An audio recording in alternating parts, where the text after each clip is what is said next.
Hey guys, tonight we step out onto a black lava plain where the earth itself looks freshly written, and the wind carries voices as if the rocks have been taking minutes for 1,000 years.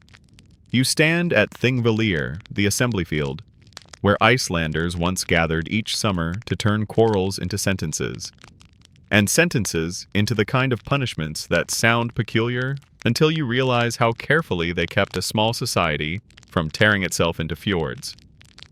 The moss smells clean, the ravens heckle respectfully, and the sky refuses to pick a color. You probably won't survive this without a wool cloak, a patient smile, and the ability to pronounce Thingvellir without summoning a confused goose, but I believe in you. So, before you get comfortable, take a moment to like the video and subscribe, but only if you genuinely enjoy what I do here.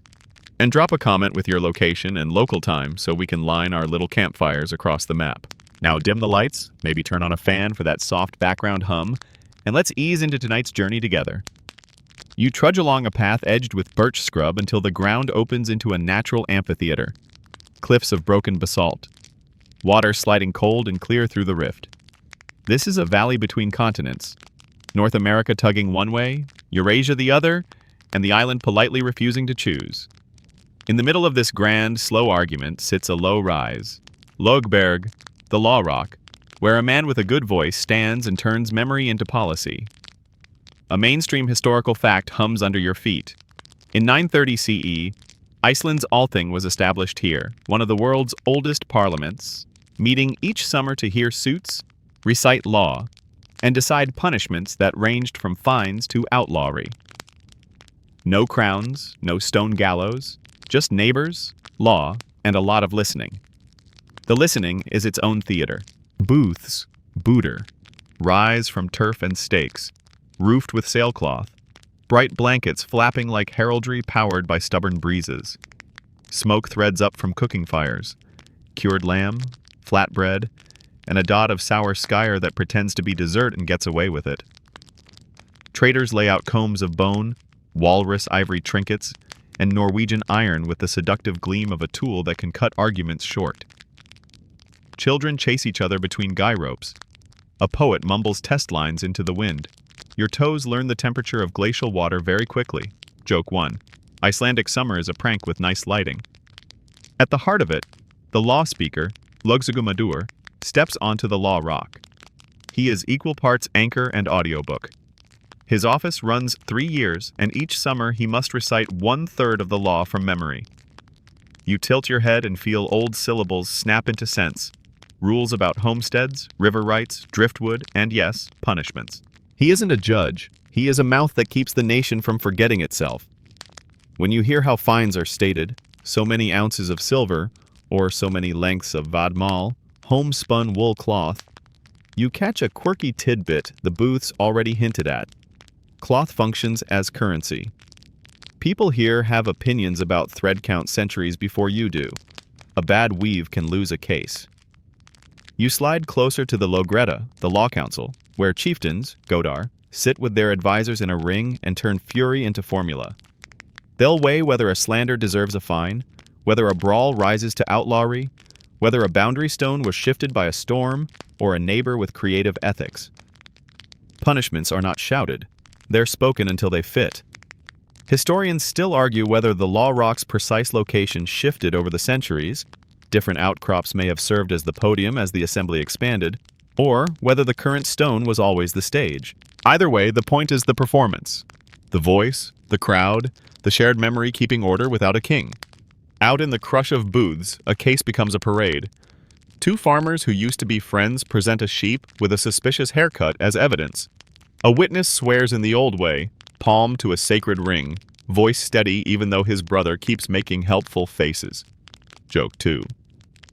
A pair of women, practical as rope, argue that a drift log found on their beach wasn't stolen wood but a gift from a generous storm. Driftwood in a treeless land is the sort of treasure that makes lawyers out of fisherfolk. You notice how punishments here are calibrated. Fines pay where guild for injury, or make restitution for theft. Exile cools a community that can't live with a hot temper in it. Public words repair reputations that private fists broke. You step onto a flat stone by the river where people rinse pots and cool tempers. The Uxara runs right through the assembly field, silver and persuasive. Quieter voices say a channel was once diverted to bring water through the crowds and power a mill.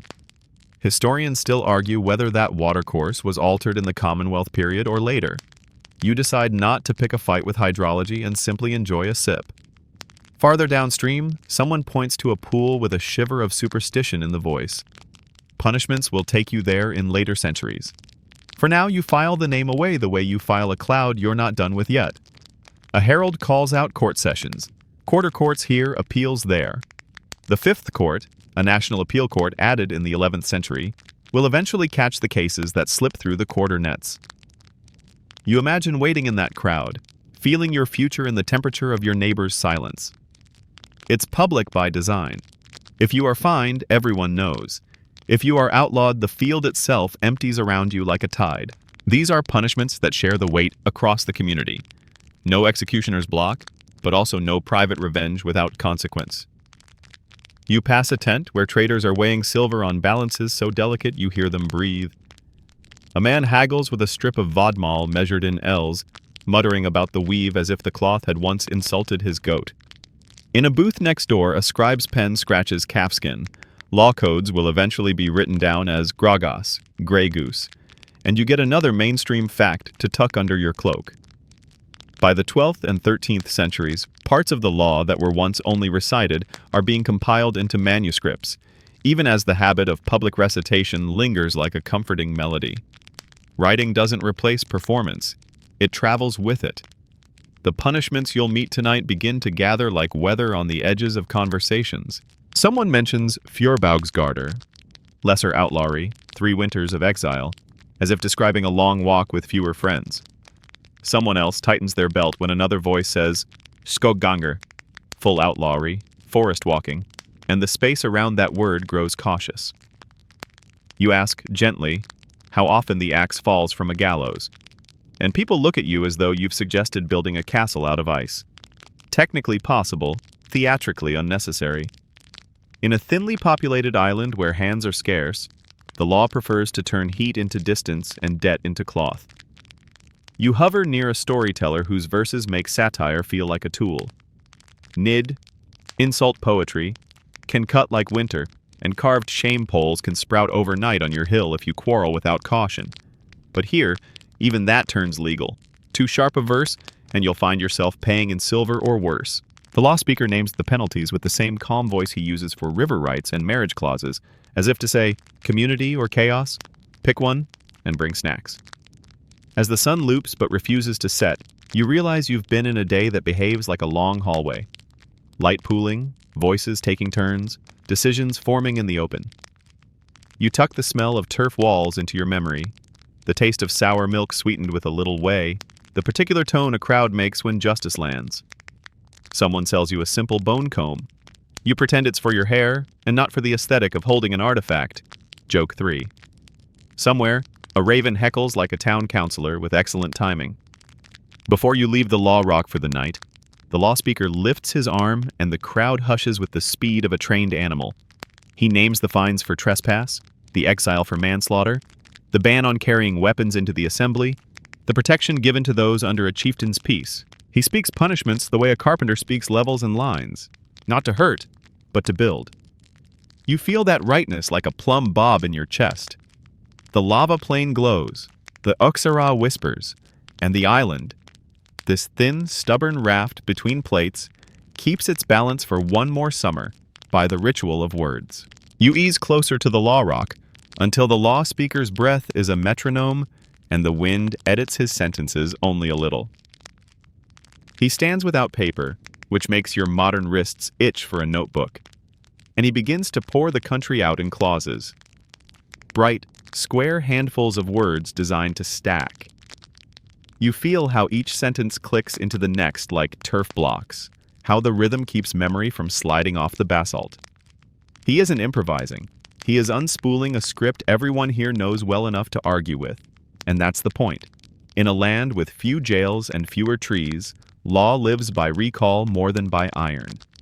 A mainstream historical fact sits right beside his voice. The law speaker's term runs 3 years, and across those summers, he is required to recite the whole law, 1/3 each year, so that every clause gets aired, tested, and refreshed in the heads of chieftains and farmers alike. Later parts of this oral body become the written collection we call gragos, Grey Goose, copied in handsome manuscripts in the 12th and 13th centuries. But even on parchment, you can hear the stage directions. This is text meant to be said, weighed, and responded to in the open air. He demonstrates the engine that turns words into punishments. First, summons. You are to speak the formula, he says, at the right place and hour, with witnesses who can repeat your phrasing without adding armpit poetry. You flinch. Your memory is mostly grocery lists. Then oaths. Swear on a ring, palm flat, voice steady. Later Christian centuries will replace the ring with church steps and relics, but the throat work remains the same. Then proofs. Swearers, neighbors, scars displayed with a dignified lack of drama. Each correctly timed word unlocks the next door. Miss a line, and the case can go soft as summer turf. He lifts his hand for fines, and you watch the crowd lean in as if silver might fall out of the sky. Weregild, blood money, has scales. A full freeman is worth so many ounces of silver. Injuries are priced like the catalog of a grim tailor. Nose, ear, fingers, pride. Restitution for stolen sheep, driftwood, hay. Pay the value, sometimes twice over, sometimes thrice, depending on whether you were confused, clever, or creatively criminal. Cloth counts as currency too. Vodmal woven to a legal standard can settle a dispute the way cash will centuries later. You can't help imagining a defendant arguing thread count with the gravity of a banker. Joke 1. Your Honor, this is an 18 ipi weave. Surely that's worth a discount. Then he speaks the exiles, and the air cools a degree, as if the Uxara has put its hand on your wrist. For Feuerbaugh's garter, lesser outlawry, you are banished for 3 winters. No home over winter, no attendance at assemblies, no weapons carried under a chieftain's peace. You can still receive help from kin. You are not yet a ghost. But if you return early, if you violate the calendar the law keeps like a careful shepherd, the sentence hardens. And for Skogganger, forest walking, he lets the pause do the work. Full outlawry strips property, kin protection, and legal existence. Anyone may strike you. No one may shelter you. The island itself becomes the jailer. Cold, distance, and your neighbor's attention.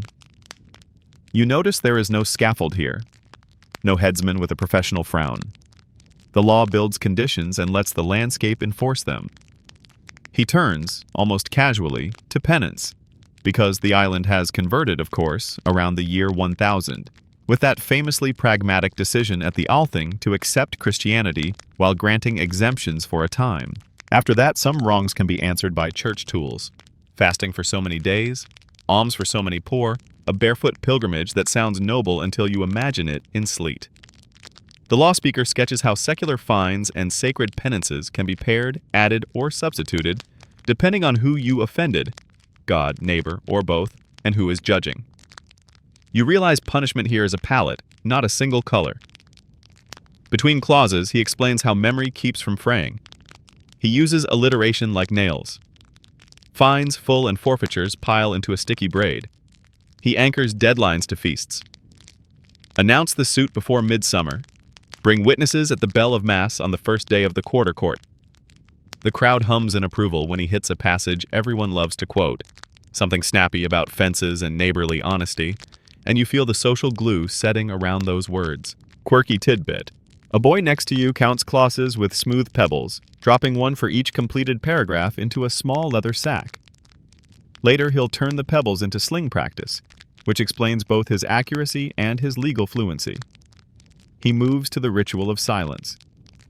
When the law speaker begins, others are to still their tongues on penalty of fine. The Althing is a chorus when it's time to chant, and a cathedral when it's time to hear.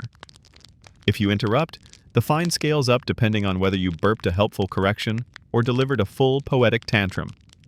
You mentally fine yourself for whispering, Is it snack time yet? Then pay with a piece of dried fish? Joke 2. The point lands anyway. Procedure is punishment's spine. Without it, every penalty can be appealed as an insult to the rhythm rather than a remedy for the wrong. He gives examples the way a sailing master gives bearings. A man moves a boundary stone 2 ells at dusk. If caught, he pays in silver and shame, sets the stone back under supervision, and endures laughter engineered to last exactly a winter. A woman composes need, a cutting verse, that names names and goats. If it crosses into slander that harms standing, she pays.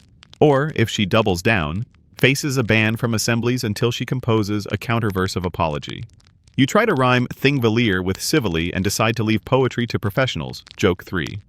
A brawl spilling into weapons near the booths can trigger lesser outlawry by rule, not by mood. And the law speaker repeats the phrasing 3 times so no one forgets where play ends and punishment begins. Historians still argue whether law speakers used mnemonic props at the rock, carved staffs with notches, cords with knots, or small tablets with prompts, before writing became standard, or whether the discipline was purely oral, supported by a network of chieftains who functioned as distributed memory. You watch how the crowd itself behaves like a living index. When he stumbles, barely, the front row leans forward, offering the next clause in a half-breath that keeps the sentence afloat. Law here isn't a solo. It's a call and response that protects accuracy by public rehearsal.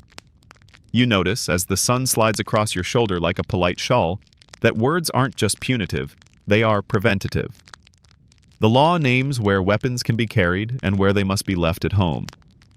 It defines the exact legal doorway of sanctuary, at the church fence later, at a chieftain's booth even earlier, so that a hot moment can cool without shame. It tells you how to back down in a way that saves face and saves fingers. In a small society, that's not kindness. That's infrastructure. Around you, scribes have begun to scratch. Gragas will trap some of this voice into vellum, and later scholars will argue about which manuscript, Konungsbok or Stadarholsbok, preserves the better tune. But you feel, in your souls, that text on skin is only half the story. The other half is here. Wind, basalt, the Uxara pouring punctuation through the middle of the crowd, and a man whose memory is the state's most valuable pasture. He ends a section on marriage clauses with an almost fatherly sigh. Who may sit where, who must offer a bench, and who may sue for being placed too near the smoke. And the laughter that rises is affectionate, not rebellious. People like law that keeps furniture fair. By the time he rests his voice, you're holding more than rules. You're holding the idea that punishment can be a map back to belonging. Pay the fine, serve the winters, speak the apology, take the penance, and return to the circle. The island's peculiarities, cloth as money, exile as mercy, satire as a weapon that must be sheathed by sunrise, are less strange now. They are solutions arranged for a place where the worst jailer is winter and the best police force is neighbors who remember exactly which lines the law speaker said aloud. The crowd's murmur folds around you like a wool cloak that forgot to be warm, and a verdict lands with the soft thud of certainty. Fjorbaugsgarder, lesser outlawry. 3 winters. You don't fall off the earth, you step off the hearth. The law speaker's voice puts a fence around your life made of time instead of timber, and you feel the oddest thing, relief that the word wasn't skoganger. You are still a person in the eyes of the law. You just won't be a local one for a while. The logistics begin before the gasps finish. The sentence clicks through its parts like a careful latch. You have until the end of the lawful travel season to leave Iceland. Kin may help you prepare. Property isn't confiscated, but fines bite first, and what remains will be held or managed by family, neighbors, or a trustee chosen with as much dignity as gossip allows. A mainstream historical fact steadies your racing brain. Gragas, the Grey Goose Law, sets out 2 outlawries. This lesser ban for 3 years, Fjorbaugsgarder, during which killing you is still a crime, and the harsher Skoganger, which strips protection entirely. In a country thin on heads and thinner on jails, the usual gallows are geography and calendar. You start with pockets and people. Fines are tallied in silver and vodmal, that stiff, respectable wool that spends like cash and itches like principal. You count out coils of cloth that represent, unromantically, 3 sheep and a grudge. And your aunt runs her fingers through the weave to make sure no one can accuse you of paying with cloth that sulks. Joke 1. Neighbors arrive with faces that have opinions. Some bring bread, some bring lists. A cousin who cannot keep secrets brings both. The farm rearranges itself to fit the hole you make. Your mother moves the carved high-seat pillars from the long room to the safer inner bench. They'll be kept from moisture the way your name will be kept from malice. A brother signs in front of witnesses to mind the pasture rotations and the boat shed. The good knife goes into a chest with the iron lock because temptation loves sharp things. Your best cow is promised to the household that will host your wife for the first winter, so the arrangement tastes like partnership rather than charity. The law's strange tenderness appears here. Punishment is public, but it aims to leave as few private ruins as possible. The clock begins talking the language of seas. You have a canvas of weeks between drift ice and real storms, and every ship captain in the trader's row at the Althing suddenly looks like a marriage prospect with better boots. Nar captains speak freight and weather. They can get you to Norway, Orkney, the Hebrides, anywhere that is not here by the time the first inland frost bites marrow. Passage is paid in silver, cloth, butter, and promises someone respectable can co-sign. You touch the tar on a Nar's planking and inhale that honest, sticky smell that says, "Float now, leak later." Packing for exile is boring in the way that saves lives. Flatbread that snaps clean, dried fish, a tub of sour whey that tastes like a dare and keeps like an oath, a wad of unspun wool for luck and bandages, a spare pair of shoes because wet plus cold equals humility. Quirky tidbit. A good traveler's wallet sometimes includes a tiny whetstone tied with a thong to the belt. It's both useful and a kind of social signal. I intend to be sharp again soon. You slide one into your pouch and feel almost theatrical until your knife thanks you. The sentence lives in the village as much as in you. People do the social math aloud. Who will mow your meadow? Who gets first refusal on the driftwood that usually washes up near your cove? Which cousin will be sent to the Althing in your place to sit on the right bench so no one misreads your absence as contempt? Seating matters. Eating matters. The law may remove you, but it insists on leaving a U-shaped scaffold for when the winters are done. If you fail to go, the scaffold collapses, and the harsher outlawry whistles in like weather. You learn the safe conduct choreography. Until you board a ship, you travel under a limited peace if you follow the forms. Announce your route, accept no brawls, sleep in places where witnesses can vouch that you behaved like a person who wishes to be welcomed later. If someone tries to provoke you into upping your sentence, you practice the newly invented martial art of walking away while chewing dried fish. Joke 2. The humiliation is part of the penance and part of the system. A hot head cools when its owner can't afford the luxury of outrage. There's a farewell at the boundary cairn that is more accounting than tears. You press your palm to the stone that marks the end of the home field and the start of everybody's field. Your sister tucks a luck coin into your glove. Your neighbor, who once accused you of borrowing a hay rake with too much enthusiasm, brings you a stout walking staff and refuses to explain, which in this place is love. The law speaker's phrasing hums in your ear. 3 winters. And the word winter weighs more than any number. Summer is for leaving, not counting. Down at the harbor, the captain inspects you the way carpenters inspect beams, for straightness and rot. He sailed this line for years. Reykjavik to Bergen, Bergen to the islands, islands to wherever butter and stories sell. And he does not need an outlaw who thinks storms are poetry. You pass because you are boring on purpose. Historians still argue whether lesser outlaws always left Iceland physically, or if, in lean years, internal exile, banishment from the quarter and the Althing, living on kin margins, was tolerated when ships were scarce. Manuscripts make it sound tidy. Weather and wallets do not. The law imagines neat lines. Life uses smudges. You stand on the deck when the Nar shudders into the swells, and for a heartbeat believe the fjord is trying to hold you. Then the coast opens like a door that knows it must, and Iceland becomes a low line, then a color, then a rumor. Sea work refits your hours. Bail, mend, nap, repeat. The captain's wife, because sometimes wives sail and run the galley like queens of boiling things, hands you a bowl and a look that means don't waste my soup with your feelings. The sky does mercies and pranks, gulls scold. The ship's dog chooses your lap exactly when your legs go numb. Joke 3. Norway receives you with the smell of wet timber and commerce. You are neither celebrity nor ghost here. You are a person with decent cloth and a story. Bergen's wharf jingles with scales. You learn quickly that vodmal that impressed an Icelander is only acceptable to a trader who has opinions about weave you didn't know existed. You take a winter lodging in a loft above a cooper's shop and discover that exile isn't a grand romance. It's a series of Tuesdays. You write a letter, on wood perhaps, or simply by messenger, back to the farm with the updates that keep your scaffold standing. Still sober, still breathing. Sending a small box of iron nails because building is how love travels.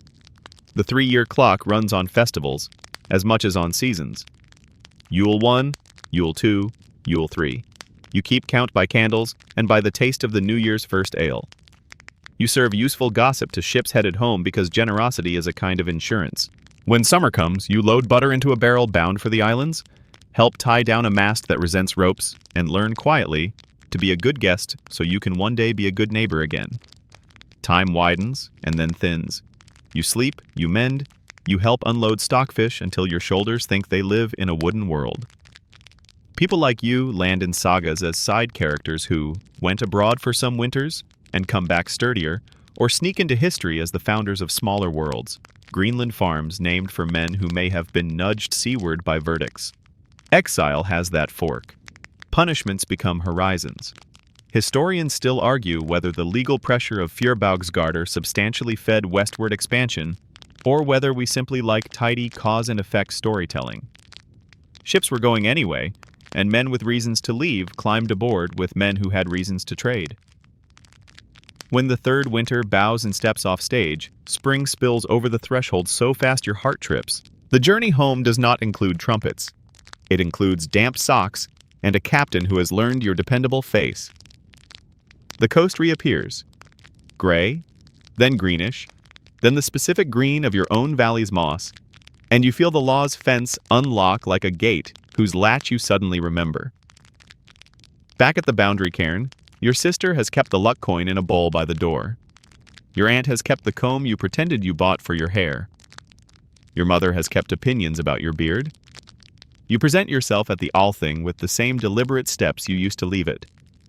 Witnesses swear you were gone the winters required. Fines have been paid. Benches have been sat upon without you, but not against you. The law speaker's voice, which once fenced you out, calls you back in. Peace restored. You exhale, and for the first time in 3 years, the breath ends at a hearth that has decided to forgive. The island, which knows how to punish by weather, also knows how to reward by memory. You kept the forms, so the forms keep you. The word lands like a door slamming on weather. Skogganger. Full outlawry. Forest walking. You don't get a countdown or a coach. You get subtraction. The law speaker's voice, the same calm instrument that can price a sheep and schedule a feast, now erases your name from the places names live. Benches, boundary stones, prayer lists, guest beds. You become the sort of silence that has rules. Anyone may strike you. No one may shelter you. You aren't executed. You're excluded. And the island, being very good at winter, does the rest. You take one step back from the ring and feel the crowd move the light away from you. It's not dramatic, it's efficient. The fines that would have been arithmetic under lesser outlawry become division. Property is forfeit according to formula. Shares to plaintiff, to kin entitled by law, to chieftainry by custom. The exact fractions can turn a camp of cousins into a committee with feelings. A mainstream historical fact steadies your breath even as it shortens it. In the Commonwealth, laws summarized later as gragas, full outlawry stripped legal personhood. Aiding a full outlaw could itself draw penalties, while killing one carried no compensation. In a place with few prisons, the punishment is geography wrapped in social weather. You pack nothing because nothing is yours. If you lift a knife, it's theft. If you take a loaf, it's theft. If you accept a blanket from a friend, your friend has committed an enthusiasm for charity the law cannot indulge. So you become a forager of opportunities. Moss looks suddenly edible in an academic way. Streams look like plans. Every dog now knows more about your future than you do. You discover an immediate interest in the topography of hiding. Lava tubes, rock overhangs, the warm exhale of a hot spring where a human might nap without freezing or boiling. Joke 1. Spa Day, Outlaw Edition. Complimentary steam, zero towel service. The phrase forest walking sounds almost picturesque until you look around and remember Iceland keeps forests like a busy person keeps houseplants. Some, but not enough to plan a life around. Skogur means the wild. Heath, scrub, upland. Anywhere beyond cultivation and consent. You learn the vocabulary of small shelter. A turf shelf under a boulder. A low birch thicket that hides you from the eyes of men who want to be seen escorting a problem to its solution. You learn the timetable of shepherds and the routes of milkmaids, not to harm them, only to avoid them. You practice the art of leaving no track, stepping on stones in streams, wiping prints with a tuft of wool, walking backward briefly to confuse anyone whose hobby is footprints. Quirky tidbit. Some sagas whisper of outlaws who tied horse hooves to their feet to print misleading tracks. Whether prank or practice, you look at your ankles and decide blisters are already doing enough. Nights are an advanced course in sound. A raven's heckle is background. A dog's alarm is not. Bells mean church and people clustered under sanctuary, but sanctuary isn't for you. Historians still argue whether full outlaws could seek brief respite at a church fence without implicating the priest, or whether the ban was absolute from door to ditch. Manuscripts pull you in both directions. Sagas play with exceptions, and reality, cold and human, probably made creative compromises on unrecorded evenings. Hunger is a precise teacher. You become a connoisseur of skyr stolen only in spoonfuls, so the cream line doesn't tattle. Of flatbread taken from the outside of the stack so the circle looks complete.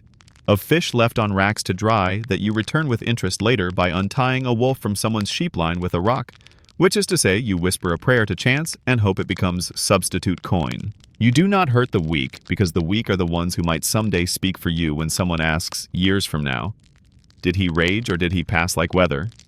Your future may depend on the memory of a dairymaid. You develop the geography of dread. The Althingi field, loud with law in summer, becomes deadly quiet for you, a bowl you never step into. The pool downstream, where women will once be drowned in later centuries for certain crimes, a chill phrase that comes with the church's heavier hand, sits in your mind anyway like a black stone even now. The island has always known how to use cold water to make points.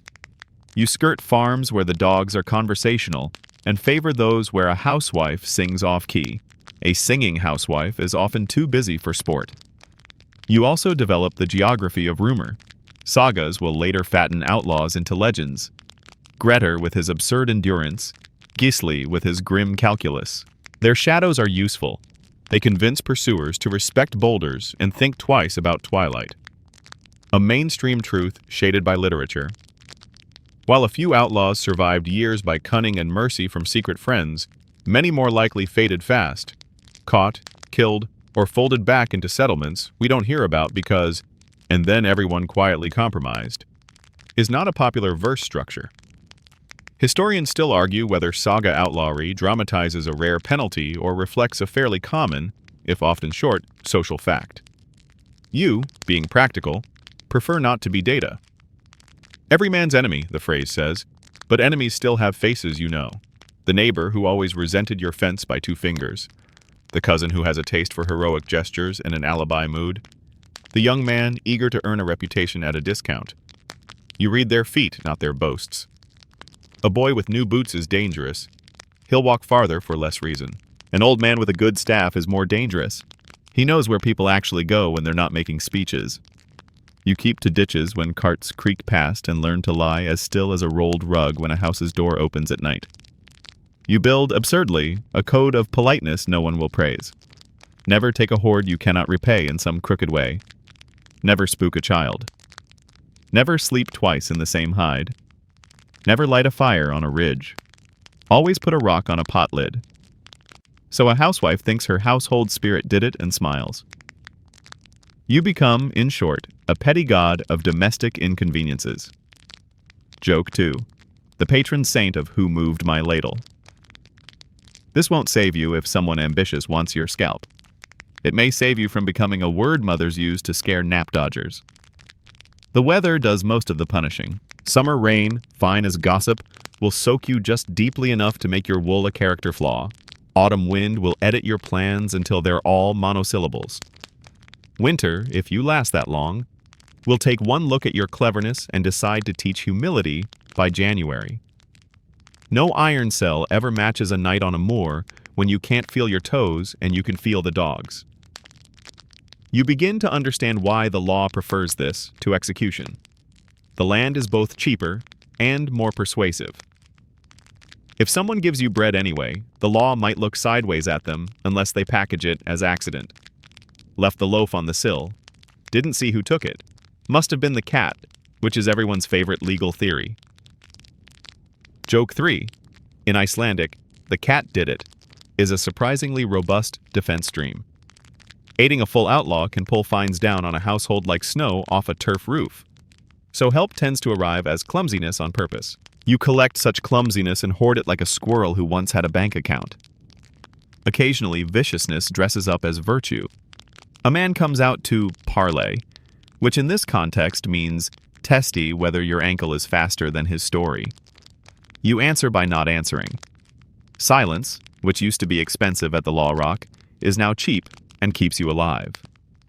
If cornered, you can threaten with theater. Erect a need pole on a ridge with a horse head lashed and a curse carved, the old shame staff whose point is to make the community frown on your hunter. It's risky. It can justify a zeal you do not want. But sometimes theater buys a night. The horizon you watch most isn't the sea. Boats are another chapter. But the idea of years. Outlawry in its full form doesn't end by calendar. It ends by death, reconciliation granted by extraordinary effort or legal overhaul. Your hope is a human one. That kin will tire of the shame and cost, that some bishop's penance and some chieftain's math will intersect at a clause shaped like your name. In later centuries, rulers will centralize penalties. Gallows will appear, drowning pools will darken. But in this Commonwealth moment, your best allies are boredom and mercy, two forces that don't headline sagas and quietly rule them. A final fact, whispered mostly to yourself. Law here uses pain to keep a population together rather than to purge it. Full outlawry feels like erasure, and often it becomes that. Yet even now, the mechanisms for conversion back to personhood exist at the edges. Blood money paid by kin, marriages that fuse feuds, a chieftain who needs your skill more than your silence. Historians still argue whether community enforcement made Iceland uniquely soft compared to axe-happy neighbors, or whether our sources just prefer Iceland's poetry to other people's paperwork. You decide the poetry taught the paperwork how to breathe. You lie in a hollow while the wind combs the birch, and you practice being the kind of absence that does not provoke pursuit. Somewhere, the Althing's lava plain sits in light, a law speaker draws breath, and a crowd leans in for another punishment spoken like a carpenter speaks a level. You are not on that stone. You will not be for a while. The island is your jail, the sky is your ceiling, and the road under your road, marshy, cold, and made of choices, is the only trail that leads possibly back. You squat on a turf bench while three men argue with a sheep about arithmetic. The sheep is innocent. It is simply the most cooperative unit of value available. A silver scale lies on a cloak, a length of vodmal, good, legal quality homespun, waits like a patient ledger, and the law speaker's earlier words about weregild hum in your ears. Blood money, the price of injury, and death. It sounds cold until you watch it thaw a feud into math. In a land with few gallows and fewer spare cousins, silver and sheep often do the work swords want to do, only with less cleanup and more receipts. The case is a killing. Not ambush, no skulking behind turf walls, but a farmyard rage that found an axe too near a temper. The kin of the dead man arrive with the kind of quiet that makes crowds step back. Your job, for once, is to be a pair of ears that doesn't wag. A mainstream historical fact steadies everything. Early Icelandic law, later gathered under the name Gragas, leans hard on compensation schedules. Wergild, man price, and lesser betur, repairs, payable in silver, cloth, and stock, so that most homicides end not in execution, but in negotiated payment and public peace. Blood does not go unpriced. It goes into a table that remembers fingers, teeth, scars, and status with unsettling precision. The table is a living thing. A full freeman's life is worth so many ounces of silver, a freedman's less, a thrall's property law. Within those big numbers, sub-prices bloom like footnotes. The loss of a thumb, the slicing of a nose, a scar across the cheek that damages reputation as well as face. Shame has units here. You can pay for it, which is weirdly dignifying. You watch them tally. The killer's kin shuffle into their rings. The bogatal, the ring count. A diagram of kinship that decides who owes what share. Closer blood pays heavier. Farther branches pay lighter. If a twig refuses, it snaps under public gaze. Quirky tidbit, some households keep tally sticks, little notched staffs, to track installments because nobody trusts memories in January. You see one now, with neat cuts like a comb the law would approve. The sheep bleats as if to say, I am valuable and also a metaphor. You absolutely agree, joke 1. Vudmal rustles, 20L lengths folded like careful snow, while a trader checks the weave, hunting for that smug, illegal looseness that would make a farmer's payment bounce like a bad check. The silver scale creaks like a polite opinion. You are reminded again that in Section 1 you learned cloth spends like coin. It does so now with commendable boredom. The argument isn't pay or don't pay, it's how much, when, and who guarantees. The dead man's mother insists on first payment at the next althing, a number that will make everyone suck in their cheeks.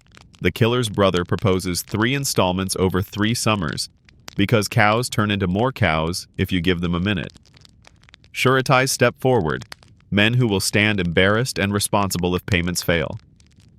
You can tell who is brave and who is secretly wealthy by who suddenly finds a fascinating cloud to stare at when the word surety lands. Details cork the bottle. Was the axe drawn after an insult that counts as provocation? Did the fight break a house peace zone?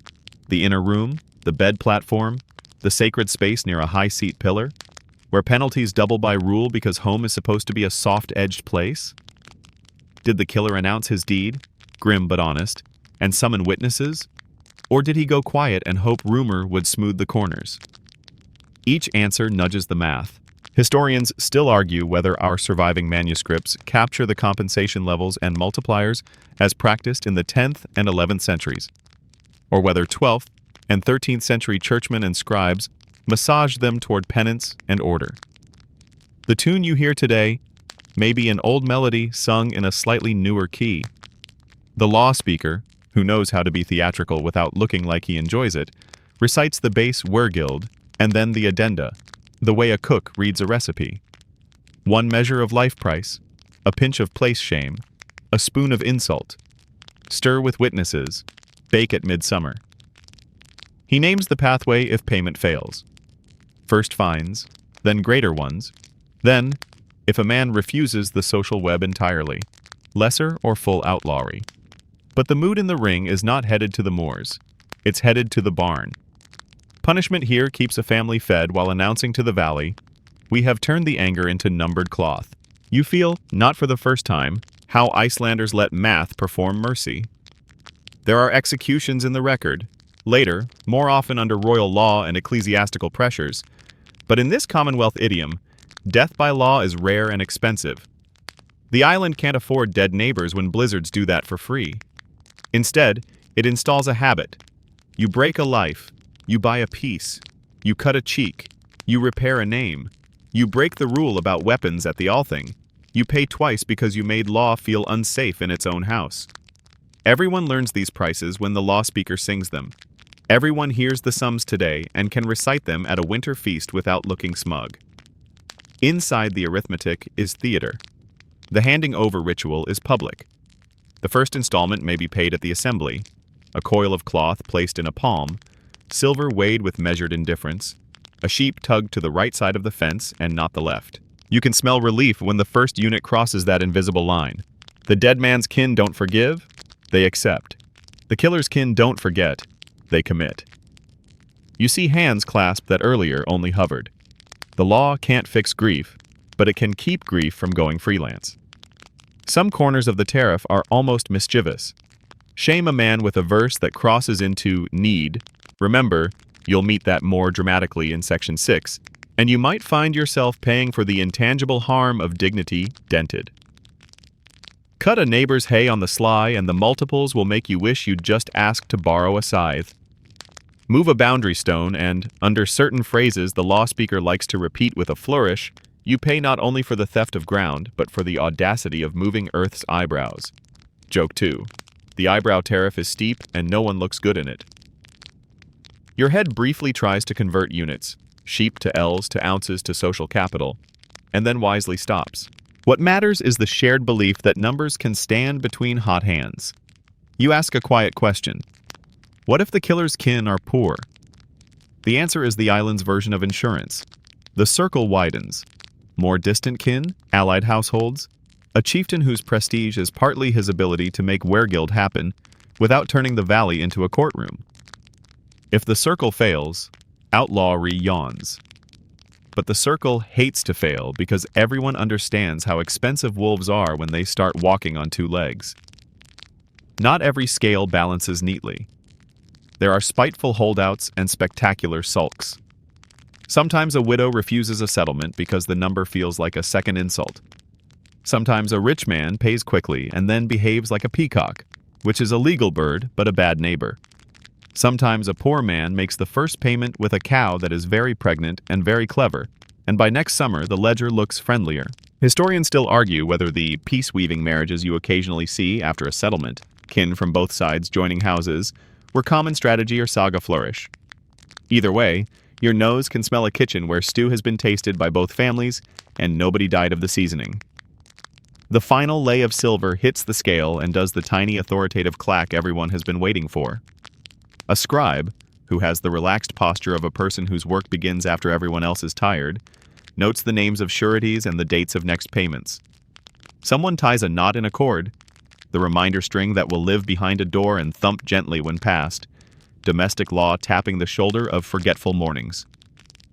The sheep, to its credit, stops making points and becomes dinner in a few weeks, which is the kind of conversion rate medieval economists rarely graph, but everyone appreciates. On your way back to the booth, a man with a crooked nose taps his scar and says, not unkindly, "Half price when it heals well." You nod gravely, and then immediately decide not to test that clause personally. Joke 3. Next to him, a woman tucks a strip of vadmal into her belt pouch with the same care you saw when bread was shared with an exile. This, you realize, is all the same grammar. Cloth and coin and sheep and silver turning sharp stories into soft ones. Oaths and schedules transforming disaster into something the neighbors can garden around. By evening, the ring has dissolved into cooking smells and cautious songs. The law speaker passes, voice hoarse, and you catch the tail end of a clause about when payment may be made at a church door instead of a booth. One of those moments where secular and sacred clasp hands like relatives who pretend to be surprised to see each other every summer. The Uksara whispers its ongoing punctuation through the field, and you feel the island's preference for peculiar punishments that return people to benches instead of to pits. The math isn't perfect. It's public, which is its own kind of holy. You drift toward a cluster of booths where conversation sounds like poetry trying not to get fined. Faces lean closer, voices drop, and you can taste trouble in the meter. This is need territory, insults that carry legal teeth, verses that can turn a valley's weather, and the carved shame poles that sprout when diplomacy gets bored. You stand very still, as if sudden movement might cause someone to rhyme your name with goat. Your strategy is excellent. The first thing you learn is that not all mockery is born equal. Teasing at a hayfield earns laughter and maybe a soggy boot. Need is different. It's defamatory verse or image that attacks a person's honor so deeply it frays their place on the bench, in the bed, at the law. A mainstream historical fact plants its flag here.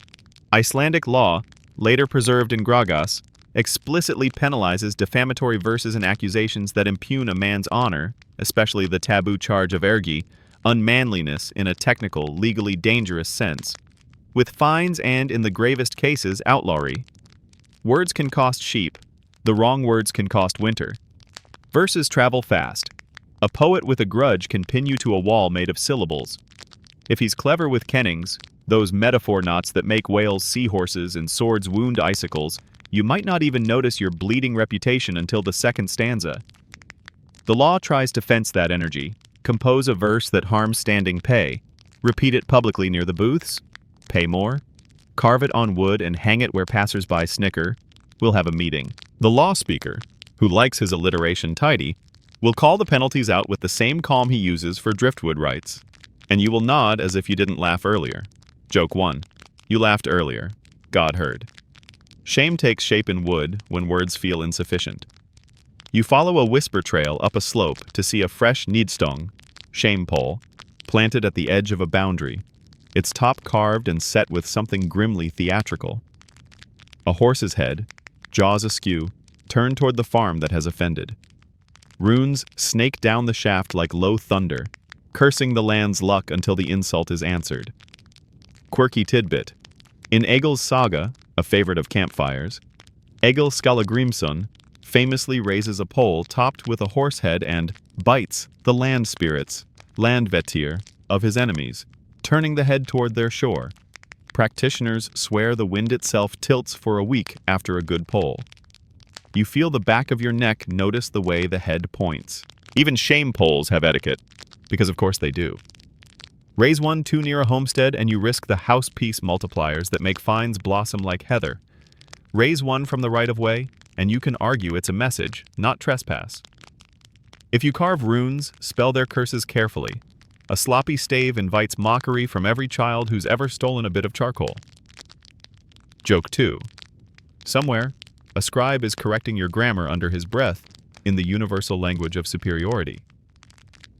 In theory, the poll stands until satisfaction is made, or a counterpoll, an apology, a settlement, or a frankly better poem answers it. You watch a case unfold where words have gone too far. A farmer composed a verse implying his neighbor's courage was something he rented from his wife. The joke landed like hail on a lambing night. Witnesses repeat the lines, twice, so nobody misquotes for mischief, and the law speaker recites the clause. Defamatory verse recited in public, with intent to harm standing, draws fines stepped by venue. Repeat offenses nudge toward outlawry if violence follows. The neighbor's wife stands steady, and you see how NID hits households, not just men. Reputations share walls. Payment will be in silver and cloth. A public apology verse may be required. You picture the farmer practicing humility in I-ams and decide poetry has many wholesome uses. Then there is the older, stickier corner of need, accusations of sexual shame. The law treats certain charges like lit matches in dry grass. Call a man arger, and you poke a taboo bigger than your vocabulary. Call a woman by names that deny her consent, and you set the bench rattling. The odd mercy is procedural. If a man can force the accuser to fight or to withdraw publicly, the charge can be contained. Otherwise, the multipliers pile up like drift logs in a storm. Historians still argue whether the law as written reflects a consistent, island-wide practice of punishing such insults uniformly, or if different quarters and chieftains enforced these hot words with local flavors, some stern, some strategic, some looking the other way if the verse was undeniably excellent. You avoid eye contact with the skalds anyway. Composers have defenses. I sang it to myself. It was a riddle about a goat. I said some men, not that man. But the crowd knows what it heard, and Icelandic listening is an Olympic sport. The remedy the law prefers, when possible, is calibrated speech. A retracting verse, a gift that attaches apology to a useful object, a good axe, sharp contrition, or seating changes that humiliate exactly the right amount and no more. Remember Section 2's benches? Placement is currency. Being moved 2 places down at a feast tells every cheekbone in the room what happened without anyone needing to carry a horse head up a hill. Shame polls do more than punish people. They holler at forces. Farmers mutter about directing a pole's head at mountains to scold land spirits into behaving, or at seas to make driftwood come here and not there. Quirky, fringe, and spiritually practical. Some swear by nailing a fish jaw to a barn door to eat slander before it crosses the threshold. Whether true or the rural equivalent of office crystals, the architecture of belief builds little fences around fear. If a pole faces your meadow and milk sours the same week, you will absolutely glower at both, because humans are beautifully consistent. You ask softly, what stops need from swallowing the island? The answer is an ecosystem of boringly wise habits. Complaints go first to witnesses who know the clauses. The law speaker's alliterative karaoke keeps standards understood. Wergild exists precisely, so insult doesn't always turn into axe. And those shame poles? They weather. A windstorm tilts one. A boy with a knife whittles a nose thinner. A month of good fishing makes anger look expensive. Peace in Iceland often arrives disguised as chores. Mainstream fact's cousin wanders by. The Althing itself can ban weapon carrying during assembly time, and a poet whose swagger recites at a booth under ban risks doubling fines for making the law feel unsafe in its own house. You picture a skald looking longingly at his sword while producing a lute from nowhere and trying a ballad instead. Joke 3. The island has a talent for shaping behavior with rules that don't require a dungeon, just a good memory and a lot of public oxygen. Stories wrinkle the legal map. Eagle's towering pole. Gisli's verses muttered in a frost. Grettir's name chewed around firesides like a tough piece of sea beef. Sagas make need vivid, sometimes superpowered. Law makes need manageable, often tedious. Between legend and ledger sits your daily life, where you decide whether to repeat a spicy stanza or to let it dissolve into steam from the skyer pot. The aunties prefer steam. By evening, someone has already started the apology verse. It's not art, it's masonry. The offending farmer leans on a bench rail, mouth moving, trying to find a line that climbs down without crawling. When he speaks it at last, clumsy but public, the crowd's silence shifts from flint to felt. A small coil of vodmal crosses the space. A boy with chalk draws a quick pole in the dust, then rubs it out with his heel. The world's shortest nidstong. You almost clap. As you wander back toward the river, the wind plucks a few lines from a safer song about hay and weather. Somebody has turned the horse-headed pole into a gossip post. Who raised it? Who will take it down? Whether the runes say anything besides, I was carved in a hurry. You breathe the cool basalt smell and realize how strangely humane these punishments are. Words weighed by community, wood bearing the weight of anger so people don't. Shame that can be answered by speech rather than blood. The island's peculiarities start to feel less like oddities and more like domestic engineering. Good fences, good verses, and just enough theater to keep the goats entertained and the knives bored. You follow a path that smells like damp wool and last year's hay, and you walk straight into a courtroom without walls. A meadow. Everyone here knows that theft isn't always midnight cloaks and daggers. Sometimes it's a scythe angled a little too far over the line, a sheep that wandered with suspicious confidence, or a piece of driftwood that arrived on the wrong beach and sprouted 6 owners by breakfast. The punishments aren't dramatic, but they are memorized, and the grass itself seems to nod along as the law gets recited. Start with theft the size of a pocket. If you take without witness or permission, the law doesn't wait for poetry. Restitution is the ritual. Pay back what you took, same kind, same quality, and add a multiple that makes the lesson as durable as a turf wall. A mainstream historical fact steps in with its sturdy boots.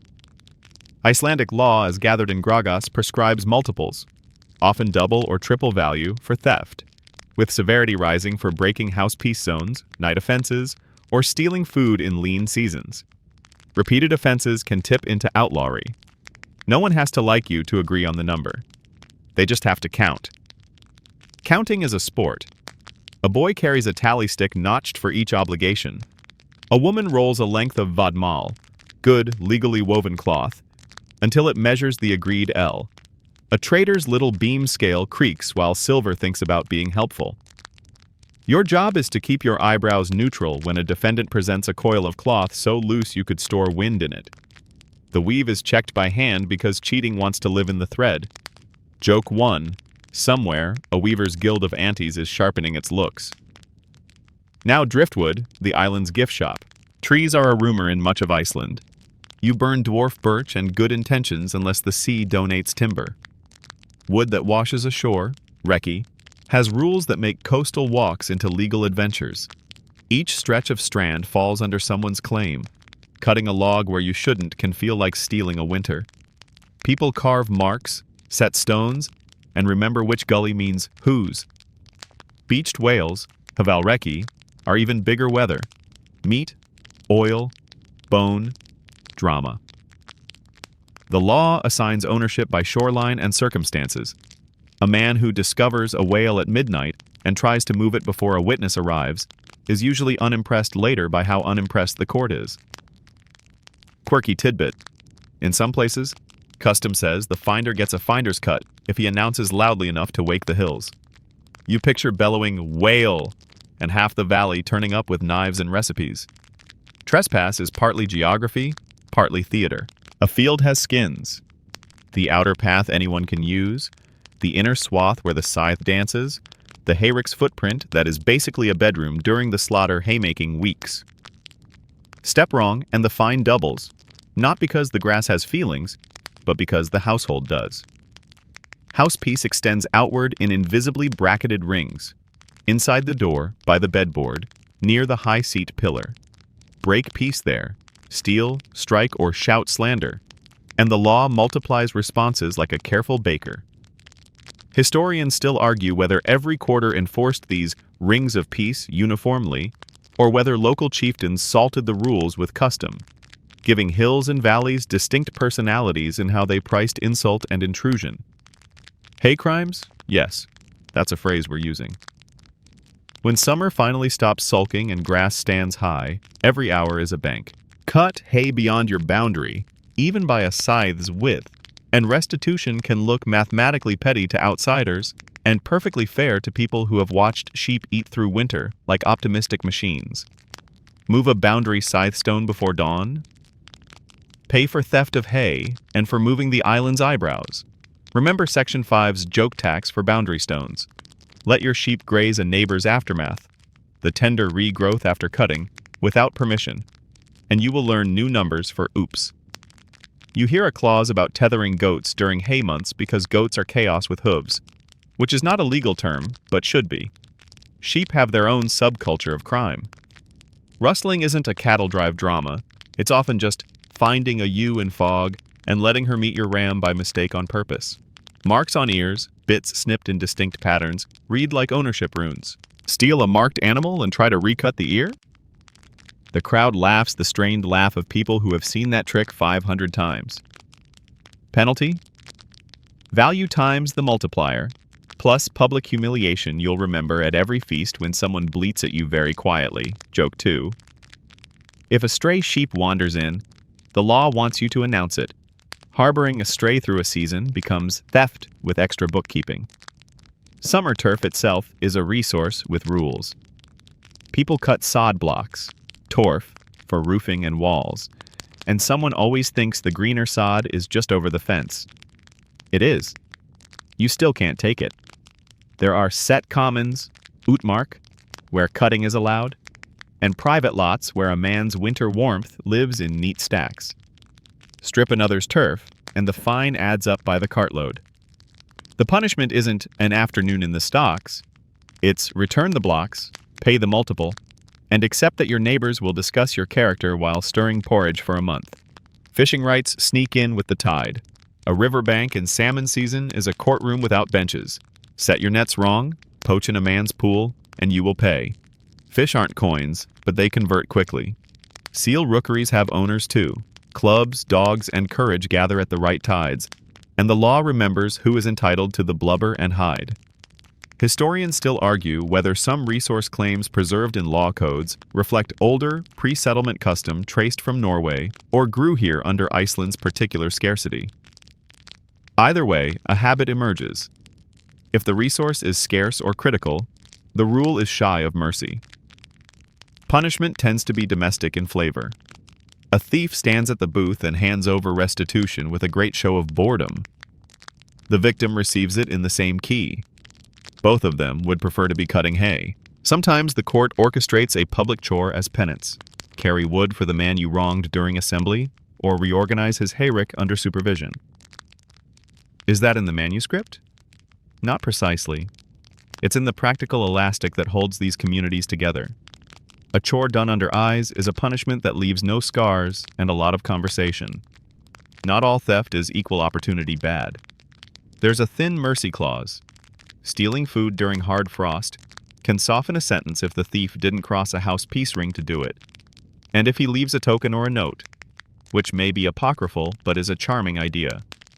I owe you 1 dried fish. Please don't nid me. The law is stern, but winter is sterner. Nobody wants their future self punished for a desperate night they can imagine too clearly. The line is this: hunger excuses small, visible borrowings. Greed does not excuse clever, hidden ones. And yes, there are the theatrical escalations. Break into a house at night, masked, armed, and ready to pretend you're in a saga, and the law stops being cute. That's the path toward full outlawry. But most rural thefts never audition for legend. They are corrected, priced, and filed into memory. The worst consequence might be a seating downgrade at winter feasts, where you can contemplate your new view of the smoke hole and your life choices. You end the day standing by the strand, where a new log has washed up, a sea-battered spruce from a forest that has never heard of you. 3 men examine it with reverence and property law eyes. They discuss whose mark the tide is closest to, whether a line of kelp counts as a dividing string, and whether the man who first touched it gets to claim the finder's share. Nobody swings an axe yet.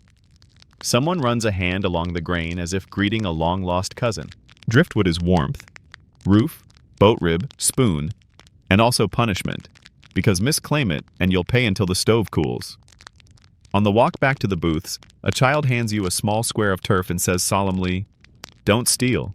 You nod as if appointed to a noble office, joke 3, and tuck the square back where she took it. The wind smells like hay and salt and dinner. You realize how Iceland's peculiar punishments work here. Fines, multiples, chores, shame calibrated to the scale of the stealing, not to the size of a judge's mood. No gory theater, just relentless bookkeeping and neighbors who remember exactly how green your side of the fence is supposed to be. You step inside a longhouse where the air tastes of smoke and sleep, and the law suddenly has bedclothes. The benches along the walls double as beds, boarded niches with thick wool and secrets, and the space between the bedboard and the hearth is as regulated as a courtroom aisle. Household law lives here, quiet and nosy, measuring how people lie down, stand up, argue, forgive, and sometimes leave. The law speaker's voice reaches even into mattresses. House peace, the layers of safety that ripple out from private places, makes the bedboard a boundary as firm as a fence. Quarrel past that line and fines multiply. Strike there and you pay as if you'd swung in a church porch. It's not sentimentality, it's engineering. If the safest place in a winter world isn't legally the safest, the island snaps. A mainstream historical fact sits politely at the foot of the bed. Gragas, the compiled law, sets higher penalties for offenses within house peace, with specific multipliers near doorways, hearths, and sleeping spaces, and it treats the home as a small sanctuary where reputation and wrists must be protected. Adultery, when it happens, is priced like a cracked roof rather than staged like a tragedy. The seducer pays compensation to the wronged household, and the law sorts who owes what the way it sorts hay, by ownership and proximity. The offended spouse can press charges, but so can her kin if the insult splashes them, which it does. Honor is communal laundry. You hear the law speaker roll out the familiar ingredients: silver, vadmal with the legal weave, maybe a seat at the feast moved 1 bench down for a season because consequences enjoy upholstery. Joke 1. Nothing says we've learned our lesson like a new view of the smoke hole. Divorce here is less courtroom and more choreography. A spouse can end a marriage by formula: witnesses present, words said where words count. The threefold announcement lives in memory like a song. First at the bed, naming the fault. then at the threshold, where private meets public, finally at the homestead boundary or before neighbors, so no one can pretend surprise at the all-thing. Grounds matter. Violence counted in blows. Not just one, the law hates drama. Failure to provide, abandonment, insulting a spouse's kin, or the sort of slander that makes benches shuffle. You stand in the longhouse doorway and imagine a calm, practiced voice saying, "I part from you," with witnesses trying to look like furniture and not like family. Historians still argue whether saga descriptions of door and bed divorces map exactly to Graga's procedure, or whether story and statute braided over time. Either way, the rhythm, bed, door, boundary, feels designed to cool the room. Property has choreography too. A wife's dowry, Hyman Filgia, comes with her and stays hers. The husband's morning gift, Morgan Joef, promised after the wedding night, is pledged security, not a tip. If marriage ends, the bundles unbraid. She departs with dowry and morning gift. Household goods divide by painfully specific lists that somehow include a favorite cauldron and never include the cat, which chooses independently as always. Quirky tidbit.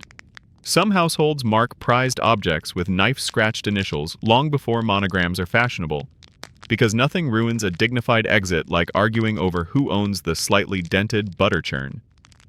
A priest's shadow falls across the bedboard after 1000 CE. Conversion brought penance alongside fines, fasts, alms, barefoot walks that take the sting out of scandal by putting blisters on it. By the 12th and 13th centuries, bishops issue Christenretur, Christian law codes, that knit marriage matters into church oversight, bans announced, impediments named, cousins carefully counted. A mainstream historical fact hums here. The all-thing recognized Christian law alongside secular law, and ecclesiastical courts increasingly touched marriage, adultery, and clandestine unions, especially as Norway's kings and church tightened Iceland's legal web in the 13th century. That said, your average longhouse still thinks in bread, benches, and witnesses first, and then in penance. Household law tries to steer tempers without inviting swords. If a spouse is insulted publicly, say, a verse hints that a husband's courage is rented from his wife, remember the Nidfines. The law can demand an apology verse plus a fine. If a husband slaps in the wrong zone, the woman can cite the blows and begin the threefold divorce.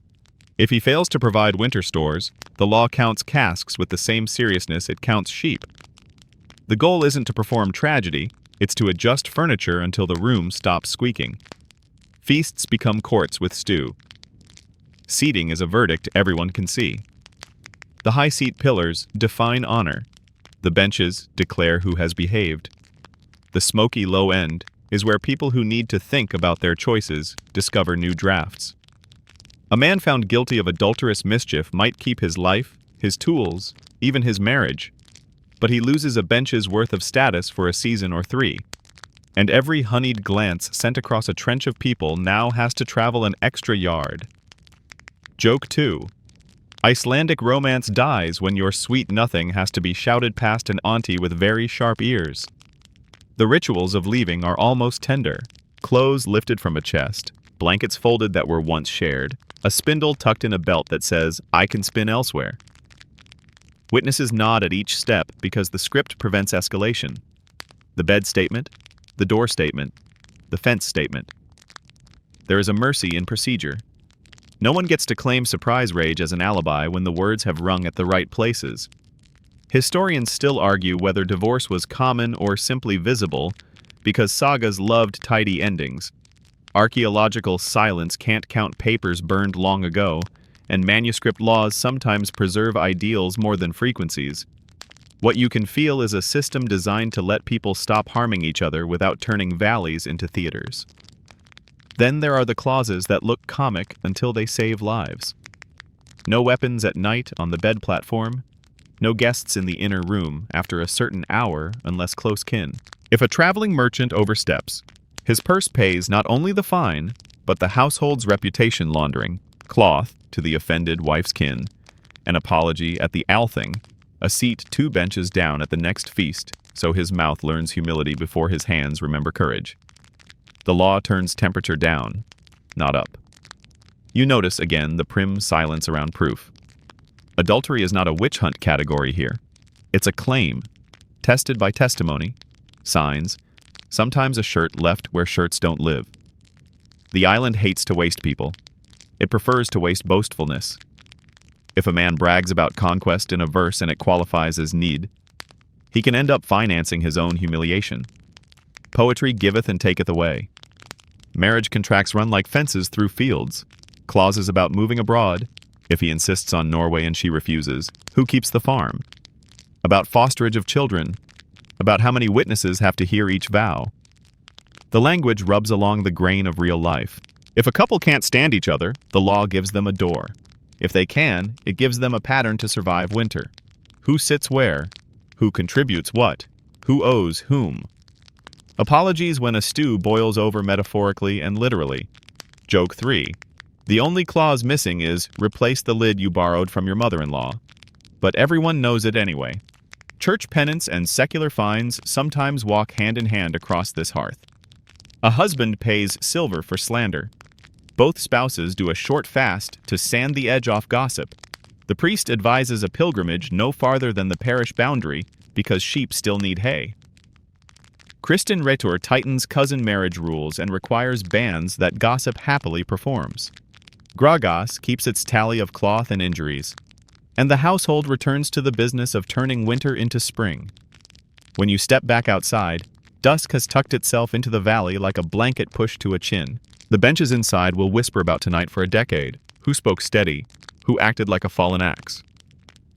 But the law's peculiar kindness shows. No stocks, no public lashings, just money, words, and furniture rearranged until the quarrel runs out of places to sit. The bedboard remains a boundary. The door remains a stage. The fence remains a line that remembers what it heard. And somewhere at the Althing, the law speaker is still humming the clauses so the island can sleep inside them without splinters. You stand on a patch of ground that has opinions about where feet may go. Someone has laid down an ox hide, or something pretending very hard to be one, staked at the corners so it can't skitter, and you feel the air grow ceremonial, sharp as cold iron. Two men step forward with shields bright enough to gossip, witnesses settle their cloaks, and a hush ripples outward like geese lifting. The word that pricks your ear is holmgang, a duel to settle a quarrel when arithmetic and apologies have failed or never tried. The rules arrive as if poured from a measuring cup. Step off the hide, lose, break the shield. Maybe you brought 3 because tradition likes tidy numbers, and you pay to replace it as part of the ritual cost. Strike within bounds, not at bystanders. Let seconds call time if a blade finds meat and both sides remember being neighbors. A mainstream historical fact stands where the referee should be. Holmgang appears throughout early Icelandic and broader Norse tradition, with sagas describing formal duels fought on a delimited space, often an oxhide or marked square, governed by rules of blows, shields, and seconds. By the early 11th century, holmgang fell from legal favor. The Althing prescribed it, and elsewhere, Norway under Christian kings, dueling was banned outright. The island began to prefer silver to spectacle. You taste how we got there. Duels are tidy in story and messy in kitchens. A successful bully could invite a poorer neighbor to holmgang and win his way through life by making law into theater anyone could buy tickets for, but not everyone could afford to survive. Gragas leans away from that. Price insults, price injuries, save hands for hay. The duel circle shrinks as fines grow teeth. Historians still argue whether the Althing's anti-duel steps were a single decisive ban around the year 10,006, or a set of incremental discouragements that hardened over the early 11th century. Sagas compress decades into afternoons, and manuscripts prefer clean lines. Today, though, you watch a pair who insist on the old grammar. Witnesses mark oaths. No sorcery, the crowd grins. No ambush by friends. No suing afterward for wounds agreed to now. Seconds hold extra shields like solemn shopkeepers. The first clang is ugly and glorious. You flinch. The auntie next to you does not, because she has seen weather. After 3 blows, a shield's rim splinters with the sound of a well-made basket, deciding it has done enough. Quirky tidbit. Some duel sets required the challenger to provide a shield per blow, which made rich men generous and poor men suddenly interested in mediation. You hear the law breathing outside the circle. If either fighter dies, Weregild numbers wake up. Remember the sheep arithmetic on the turf bench? If both live, the loser pays, apologizes, or agrees to a seating downgrade so public everyone will enjoy forgetting to forget it. The point is not death. The point is closure you can garden around. Church voices, after conversion, hum from the edges too. Bans announced from pulpits against private vengeance during Lent. A bishop murmuring that a fast can do what a spear pretends to do. A mainstream truth clicks in beside that. 11th to 13th century Christian law in Iceland, Kristen Rater, discouraged duel and feud, pairing penance with secular fines and offering church sanctuary to cool blood, even as oaths and witness law remained the backbone of proof rather than ordeals. Seconds step in. The fighters back away. The oxhide looks like a tired tongue. The crowd exhales into talk that sounds surprisingly practical. What begins as swagger ends in arithmetic. Cloth. Silver. The apology stanza you probably practiced last night in case your courage got creative. One man's uncle suggests arbitration by respected neighbors. Half the fine paid now in Vadmal, half at Winterfeast, a public handshake where the benches can see. Your shoulders drop. The island's preferred punishment, boring, public, payable, has turned blades into invoices. Feuds, though, don't always listen to invoices. You trail a line of people to a booth where two families face each other over bread and a very tired dog. The quarrel has genealogy. Once there was an insult verse, remember need, then a push near a doorway, house peace multiplied the fine, then a night of bad judgment and a nose that healed badly. Now there are cousins with sharpened pride. The law tries to herd this into settlements, a package of payments, fosterage to braid households, a marriage that makes uncles into in-laws, a clause about who may sit where for how long. Historians still argue whether such peace-weaving solutions were common practice or saga ideal, but your ears have learned the sound of a valley choosing stew over steel. Official bands do quiet work in the background. A herald repeats the assembly's standing rules. No weapon brandishing near the law circle, grievances to be spoken, not flung, converting impulse into phrasing. If someone draws steel at the all-thing, penalties double by design. You frighten the place where words live. People mutter about a new bishop's letter reminding chieftains that excommunication makes a duel look less like bravery and more like a very long Lent. You see why policy wins. A man may risk his skin. He hesitates to risk his soul and his winter seat. Duels also lose to logistics. Shields break and must be replaced at set prices. The challenger is on the hook for fees and stage costs. Witnesses require feeding. Seconds expect a small honorarium and maybe a good poem. Joke 1. Nothing cures a hothead like a cold bill. Add the band's threat. Fight privately and you risk outlawry. And suddenly a feud that wanted to prance in boots settles for slippers and a payment plan. Not that romance gives up easily. A young man whispers that his grandfather fought holmgang on a tiny islet, water lapping, spectators on driftwood like a sea theater. He tells the story as if courage builds boats. An older woman pats his arm and says her grandmother priced a broken nose at 2 ounces of silver and a promise to stack her hay 3 carts high before rain. Both stories carry honor, only one carries winter. The choice is not only moral, it's meteorological. The duel you watched ends with the loser's second raising a palm and reciting the exit clause. He yields. He offers 3 marks in cloth and a poem of amends. The winner's sister nods because she runs the household books and recognizes a solvable future when one walks in. The ox hide comes up. Boys roll it like treasure. The hide will be a floor by nightfall. Joke 2.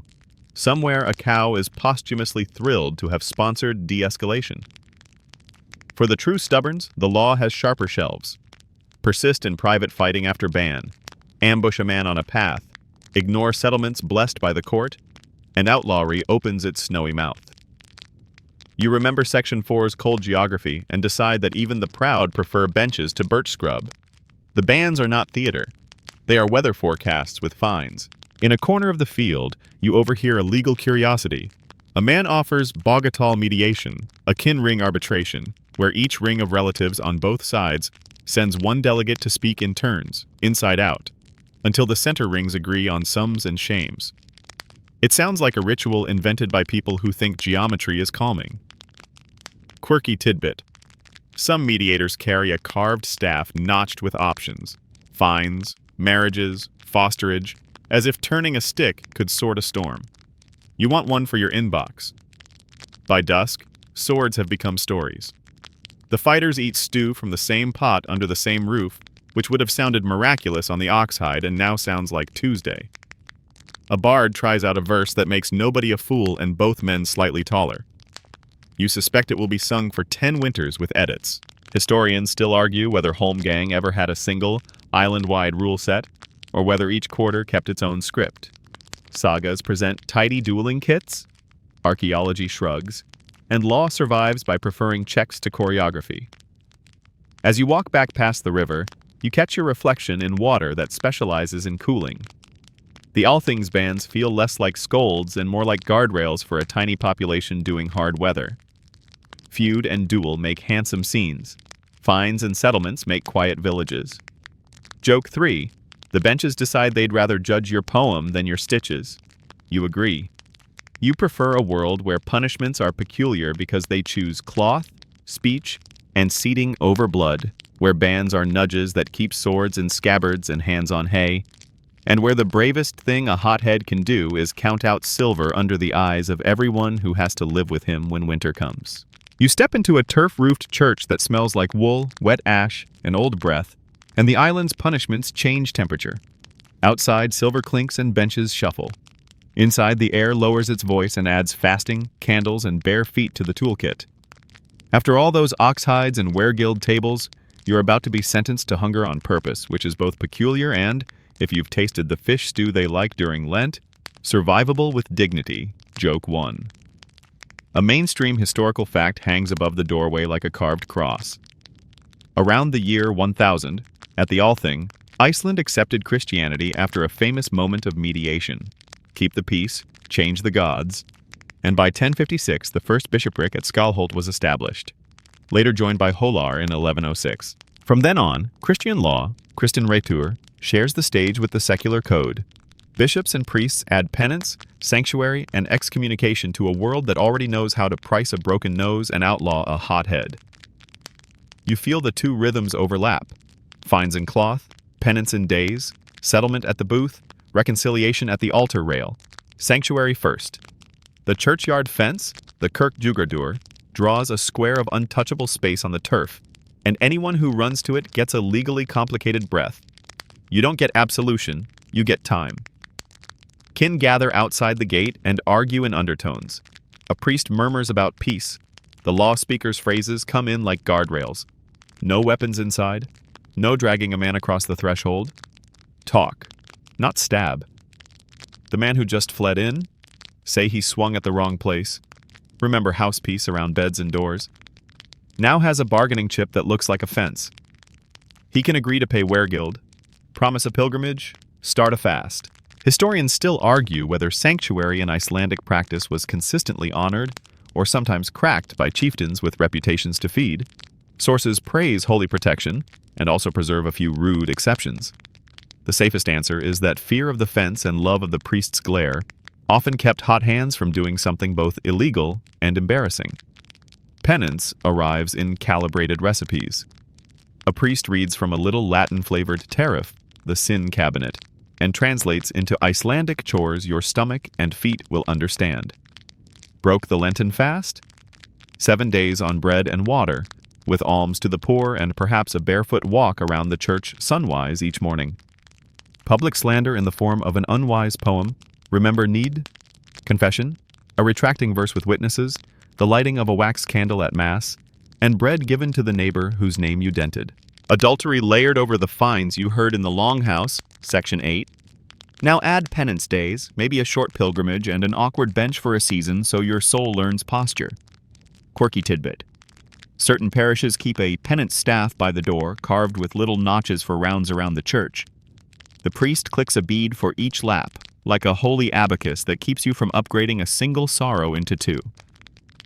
Pilgrimage can be local, 3 times around the Kirkjugardur, or a footsore trek to a parish spring said to have opinions.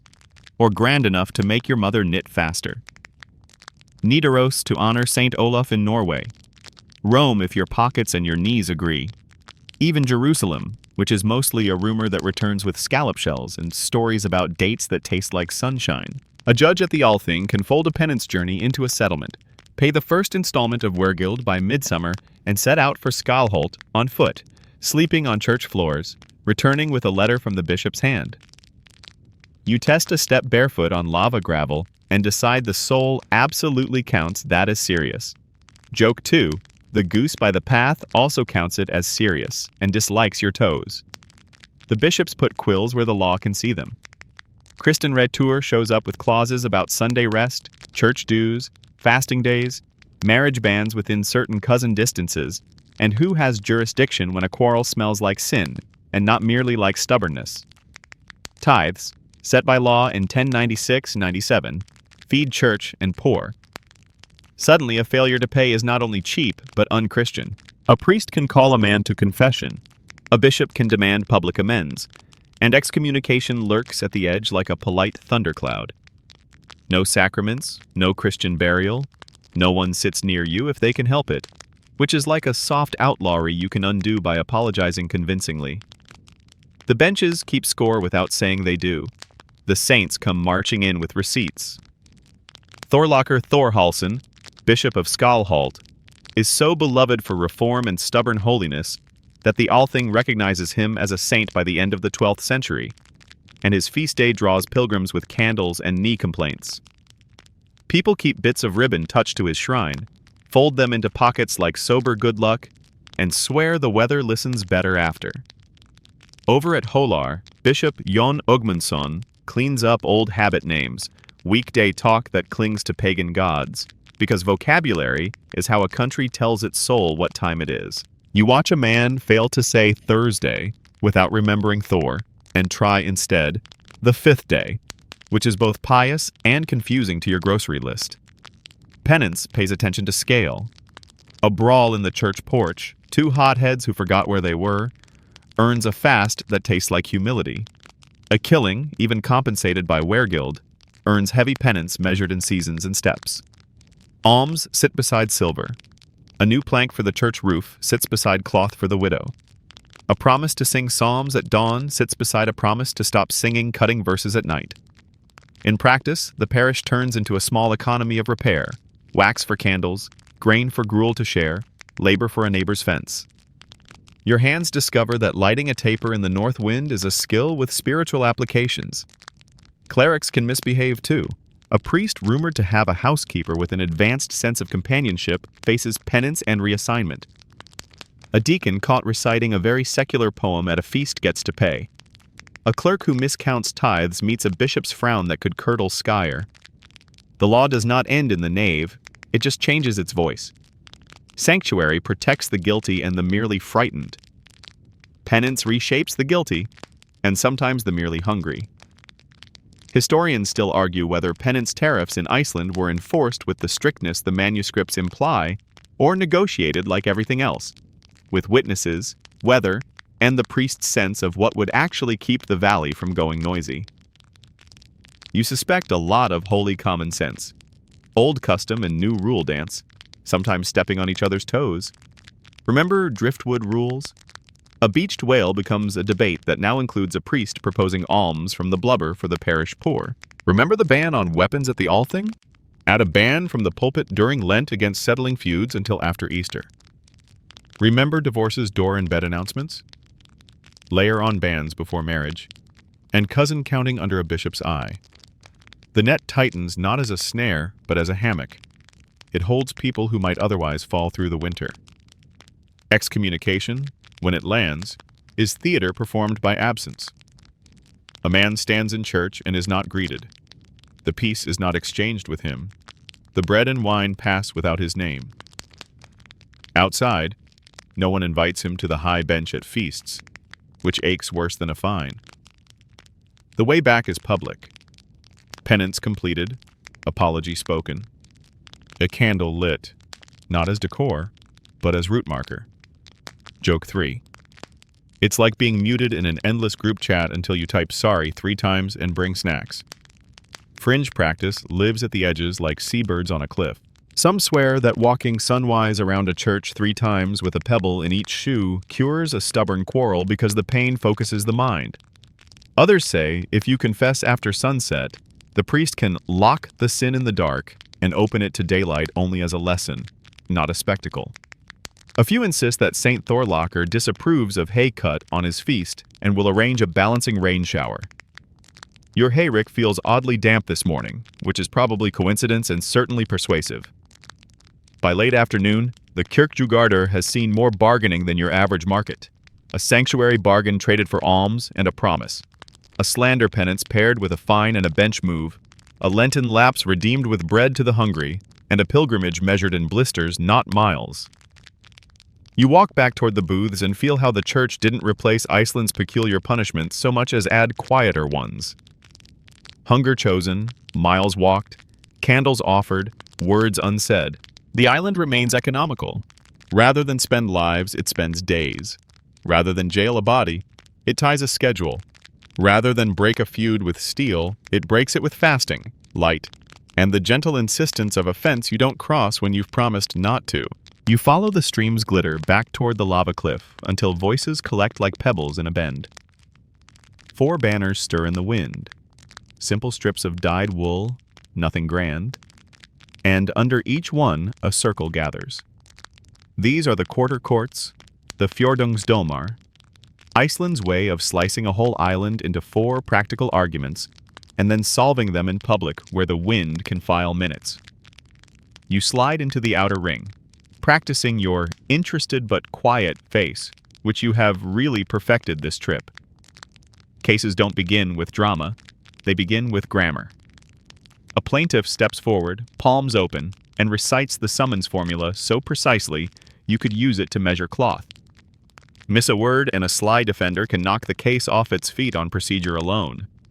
Witnesses line up like fence posts, 2 for the event, 3 for the summons, 1 reliable neighbor for the thing no one else saw but everyone smelled. A mainstream historical fact sits down beside you as if it belongs. It does.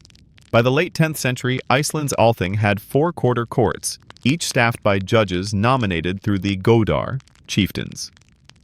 Around the early 11th century, reforms under the law speaker Skapti Thoroddsen added a national appeals court, the 5th court, Fimmtardómur, to catch cases the quarters could not resolve. You are watching architecture made of people. The judges look ordinary in the useful way, farmers with decent cloaks and knees that remember hay.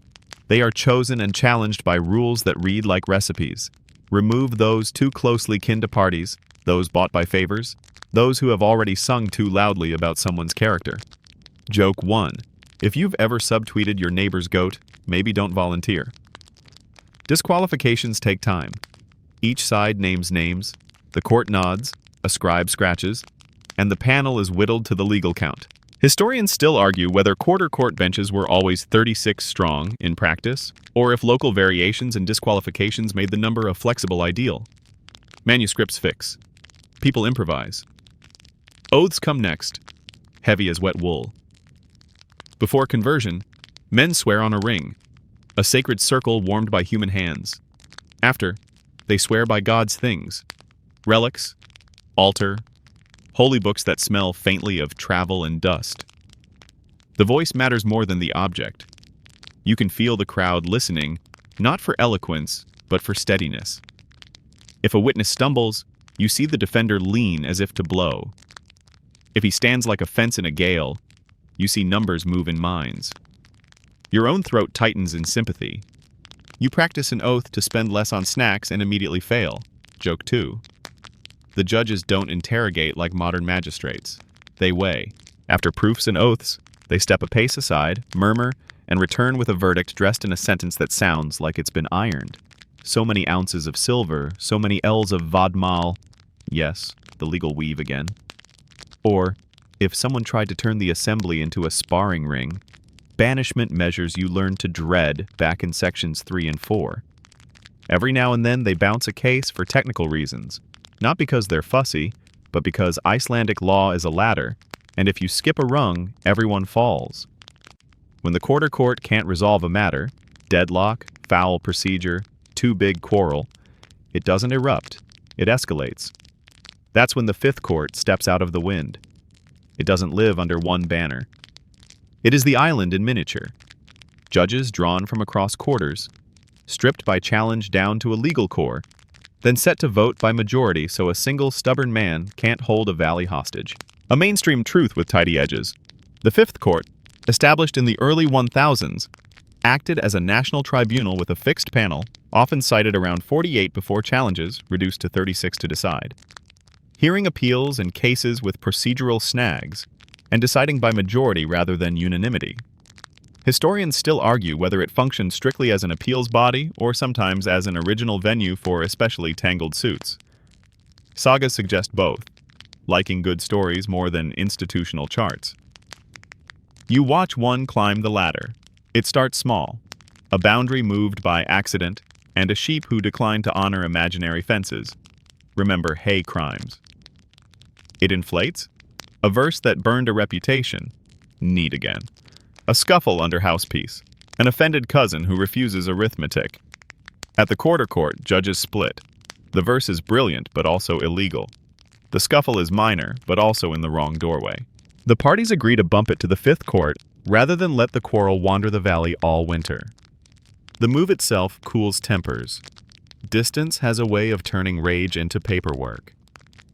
Procedure in the Fifth Court is ritual smooth. Each side may challenge a set number of judges for bias, not as insult, but as hygiene. The remaining bench, the legal strength, takes the case fresh. Oaths repeat. Formulas resung. The law speaker's memory leans over the whole thing like an oak with good shade. There's a quirky tidbit you can't unsee. One advocate taps a small stick, his case stave, with notches for each required line. When a point is made, he moves his thumb. Not sacred, not official, just a medieval to-do list that keeps a life from tripping on a missing syllable. Deliberation looks like people strolling 6 paces and speaking in half voice. No pounding, no wigs, no gavel, just men who know winter deciding how much trouble they want to invite into it. They return with a verdict layered like turf. First the core, fine or restitution or ban. Then accessories, public apology, seating changes at the next feast. Oh yes? Furniture still punishes. Perhaps a church penance luxuriously appended if a priest has been watching with his pen out. You feel the relief land in a collective exhale. Closure, priced and spoken, is Iceland's favorite commodity. Appeals aren't infinite. Lose at the Fifth Court, and the only court left is gossip, which is neither merciful nor made of minutes. Most people know this, which is why settlements bloom on the path to judgment. Half paid now, half at winter. A marriage clause to keep cousins from inventing new songs. A fosterage arrangement to make 2 houses responsible for one filthy, beloved child who will force them to speak politely every Michaelmas. The law doesn't just punish, it corrals chaos into neighborly chores. But these are people, not principles, and the seams show. A judge's cousin stands too close to a litigant. A witness forgets the exact hour of a summons and remembers it halfway through his oath. A poet tries to quote his own illegal verse as evidence, which is bold, and earns him a look from the law speaker that could shear sheep. Joke 3. Historians still argue whether the voting inside the Fifth Court always followed a straightforward majority, or sometimes used more layered methods, counting only unchallenged judges, weighting certain voices, or requiring 2/3 in specific kinds of cases. Manuscripts give hints. The wind has misplaced the rest. You pay attention to the crowd more than the bench, because the crowd is where punishment takes root. When a verdict is read, you can hear the benches recalibrate. Who will sit where? Who will pour ale for whom? Which ante will forgive immediately, and which will require an apology verse embroidered on a towel? Silver changes hands in small, visible coils. Cloth rustles with the smugness of legality. A man who was all elbows yesterday is all nods today, and that is as it should be. And when a case dies on procedure, a formula missed, a witness late, the disappointment is palpable but civilized. The law does not forgive sloppiness because sloppiness is contagious. The plaintiff who stumbled can refile with better boots. The defendant who grinned too widely today knows the island hates glee when justice trips. There is always next assembly, next season, next chance to say the line at the right stone. By sundown, the quarter banners are limp with duty done. The Fifth Court's judges have melted back into households. The law speaker is nursing a voice like a scythe that needs oil. You walk the rift path listening to people retell the day in fairer sentences than they spoke at noon. What lingers isn't a gallows silhouette or a jail key. It's the memory of oaths held steady in wind, of benches acting like reputational puppeteers, of fines and penances knitting a small place back together. Iceland's peculiar punishments are not about fear. They are about form. Words in the right order, heard by the right ears, turning heat into a shape a winter can live with. The churchyard is softer underfoot than the assembly field. The turf, springy with old rain and older bones, and the little wooden nave holds its breath like a cupboard full of secrets. A bell rope hangs in the porch with the smug gravity of a law book. You don't touch it, because touching church things without permission tends to generate penances you can count on your fingers and feel in your stomach. Candles smoke a little. A raven hops along the fence as if checking citations. You drift closer and find that punishments here smell less of silver and more of wax and wet wool. Rumor gets a pew in the front row. A woman is accused of galder, not the broomstick kind that belongs to later centuries, but the old business of words and signs, healing charms that make butter churn sweeter or sheep lamb easier. She swears she only sang the psalm she knows best and tied a knot in a ribbon because her grandmother did. The priest hears both, the song and the string. A mainstream historical fact steadies the scene. After conversion, c. 1000, and the rise of the bishoprics at Skálholt and Hólar, Icelandic Christian law, Kristin Reitur, condemned pagan rites and magic, pressing charms and cider out of the public toolkit. Yet in the medieval period, penalties were commonly penances, fasting, alms, processions, rather than the fire and fear of later, early modern witch trials. You feel the difference. The priest assigns 7 days of bread and water, a candle at the altar on Sunday, and a promise, no more ribbon knots for weather, only prayers. The woman nods with the look of someone who will absolutely still tie her bootlaces carefully. Joke 1. Clergy are not immune to the ledger. In the chancel, a priest stares at his shoes, while the dean speaks gently about housekeepers with upgraded titles. Celibacy rules ride into Iceland with bishops and books. Kristin Reitur includes expectations, and a bishop's letter can move a priest farther north than comfort if he pretends not to hear. He keeps his parish only if he pledges to separate households, pays alms, and takes a small local pilgrimage barefoot, sunwise laps around the churchyard, tally kept on a notched staff. Quirky tidbit. Some parishes keep that penance staff by the door, and the bead clicks once per circuit so no one argues about math with God. Feast days make rules out of weather.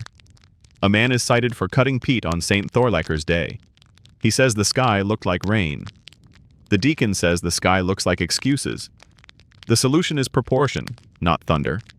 A fast, a candle, and a promise to mend the section of the church fence that leans like a tired uncle. Another man confesses to working through Sunday because he lost count, which is an explanation that tells on itself.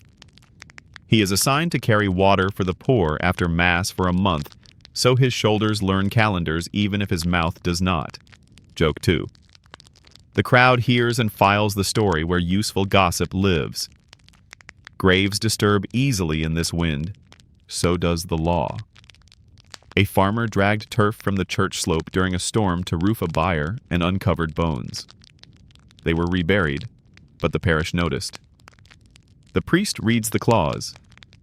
The churchyard is holy. Disturbing graves merits fine and penance. The remedy is practical and tender. The farmer must repay with turf and tools, rebuild the leaning fence, and carry 12 baskets of earth sunwise around the yard to lay back where wind stole it. You watch him heft the first basket, eyes careful not to meet the ground too long. Historians still argue whether such domestic penances, the exact laps, the exact baskets, were written formula or local habit dressed in scripture. The manuscripts give broad tariffs, and communities supply choreography that fits their hills. sorcery again from a sharper angle. A man accused his neighbor of sending sickness with a carved stave. The supposed evidence is a bit of whalebone scratched with runes that could be a charm or a shopping list written by a raven. The priest is unimpressed. The law speaker, who has been listening at the porch with the patience of basalt, points out that slander in verse, need, remember your Section 6 embarrassment, is a fine. Religiously flavored slander is also penance. The accuser pays in cloth and must light a candle each market day for a month for clear sight, which is a poetic way of saying, think before you rhyme. Mainstream truth. Medieval Iceland lent on oaths and witnesses for proof. Ordeals like hot iron were rare to non-existent in practice here, and discouraged by the wider church after 1215. Voices, not irons, decide. A bell rings, as if agreeing. Inside, a different ledger opens. Oath-breaking. A man swore falsely at the altar in a boundary case. Perjury in God's house, which is courage of the unhelpful kind. Here the secular and sacred agree with unusual speed. The court at the booths revises the verdict. The church adds a pilgrimage to Skalholt, and an obligation to repair the church's roof ridge before winter. The man's face does advanced mathematics with humility. The benches will remember that he lifted his eyes when he said, "Forgive me," which helps. A clerk's scandal tiptoes in, smelling faintly of ink and beer. He borrowed tithe coins for counting practice and put them back late. The bishop's letter says penance and restitution. The law says fine. The parish says, please also mend that bell rope you keep twisting when you're nervous. You realize how penalties here layer. Money, miles, chores, and the public shape of apology.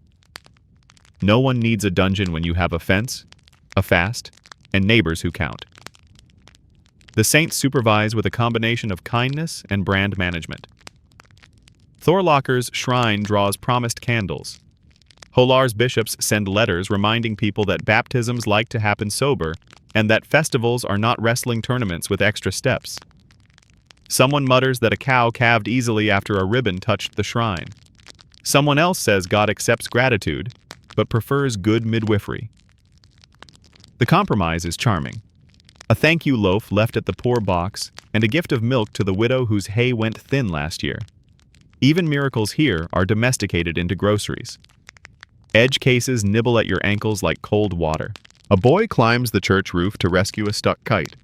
He breaks a tile and repairs it by order with his own hands under supervision, which is either penance or education, depending on whether you are the boy. A trader stores fish in the nave during a storm.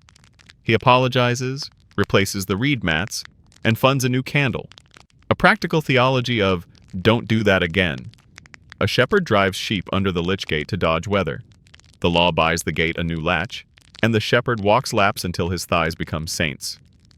Historians still argue whether, unspools here too, politely, whether clerical discipline in Iceland matched continental rigor or was filtered through local kin ties and winter realities, whether the cult of Saint Thorlok functioned more as spiritual glue or also as gentle political negotiation, whether surviving penance tariffs represent lived practice or ideal instruction. You stand in the doorway and watch lived practice. A woman counting steps sunwise, a man counting coins into a box, a child counting laps without being asked. Ideals seem to be getting a lot done. Sanctuary bends, but rarely breaks.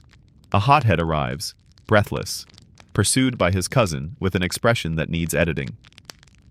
The priest steps to the gate and says the word everyone recognizes. Fridur. Peace. The cousin's shoulders remember their job. The bargain is swift.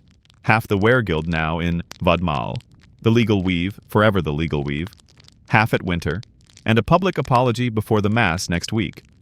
A short fast for both, because adrenaline has sins of its own. Joke 3. The priest adds, and no verses, which makes 3 poets in the porch wilt visibly. As evening folds itself into the rift, the church smells like a day of decisions. Wax cooled, rope worn smooth by the exactly right number of hands, damp turf tamped where it belongs. You step back into the wind. and feel how the island's peculiar punishments bloom inside the fence as well as out. Here, wrongs are walked off, sung back, carried in baskets, notched on staffs, and lit as small points of promise in a room that has learned to hold many kinds of quiet. You find you like laws that make you hungry and then feed you with forgiveness. You like fences that protect not just the body but the chance to stop being foolish. The raven approves, or at least pretends to, which, for a raven, is practically a notarized letter. You stand on a windy headland watching a gnar squat in the water like a very patient bread loaf, and you realize a punishment can be a compass. Someone has just been named for Fjorbaugssgarder, 3 winters out. Remember the arithmetic you practiced with dried fish clenched in dignity? And his eyes keep jumping west as if the horizon owes him rent. Word slides along the strand that Greenland, the one with the lying name, is recruitable again. The boat smells of tar and optimism. You put a hand on the gunwale and feel the island shiver you toward a new chapter where exile turns into address. A mainstream historical fact climbs aboard with the first barrel. Around 982, Eiríkur Rowdy, Eric the Red, was outlawed from Iceland for manslaughter, and spent his ban on the far coast he later named Greenland, returning to Iceland to advertise it famously as greener than truth in order to attract settlers. By about 985, a fleet of families sailed and planted the eastern and western settlements. You picture the sales pitch delivered at the Althing between 2 clauses about hay. Come for the meadows, stay for the meadows. You can practically hear the benches creak with interest and skepticism. Quirky tidbit. Calling it Greenland was, as saga writers cheerfully report, a medieval marketing move. You and your modern clickbait soul respect the hustle. Joke 1. You help load the familiar kit. Vodmal coils that spend anywhere from Shetland to Bergen, chests of iron, because driftwood won't make a nail, seed grain, a bell for a church someone promises to build, and a box of combs because hair remains political even under ice. Cows low in netted cradles, sheep who were perfectly agreeable yesterday suddenly have opinions about boats. The captain counts people in groups of kin and usefulness, smiths, herders, someone who can remember prayers, someone who can remember jokes when the fog sits for 3 days. You apply. The law speaker's voice from Section 2 hums under the bustle. Words first, then weather. Even leaving has formulas. Sea days become a slow choreography of trust. Gulls carve loops. Icebergs pass like silent bishops minding their own mysteries. You taste brine and a little fear. When fog swallows the world, bells hang from the bow to warn anything with ears, and you rediscover your love for procedure. No brawling, no nid verses in poor taste, no moving boundary stones on deck. Joke 2. You remember, from sections 3 and 4, how outlawry turned men into weather. Now you realize weather sometimes turns outlaws into navigators. The coast that finally rises is shoulders and teeth, green in brief strips, stone in essays, ice in opinions. The first settlement, later called the Eastern Settlement despite being southwest, tucks farms into fjords where summer grass takes a breath and holds it. Turf walls bloom. Byre houses go up with human beds at one end and cow breath at the other. A practical arrangement that makes winter a little warmer and every cloak smell like someone else's breakfast. The law unpacked from Iceland takes off its travel cloak and gets to work.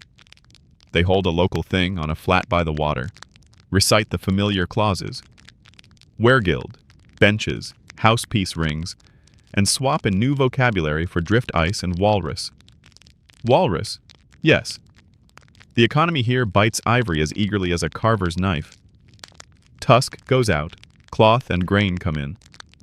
Traders stop with eyes like abacuses and ask for hides, rope, fox fur, and the news. Greenland's thing learns to price a tusk, to assign killing rights on beaches where herds haul out, to punish the accidental overharvest that looks suspiciously like enthusiasm. A bishopric will eventually rise at Gardar, established in the 12th century, with bells in Latin and letters that turn penance into paperwork. You can almost hear the future bell practicing. For now, the church is a plank-walled hope, with a seal oil lamp and a priest who can recite both the creed and the clauses about not stealing your neighbor's driftwood sled runners. Cold becomes a law you can't appeal. Summer cuts hay while seals watch. Winter eats hay while seals disappear into blue holes like smug punctuation. You learn to read snow for meaning, hard crust that will carry a sled, soft sugar that will flip it. You learn to thank the wind when it drops enough shadowed snow to keep a drift fence standing. Household punishments follow you across.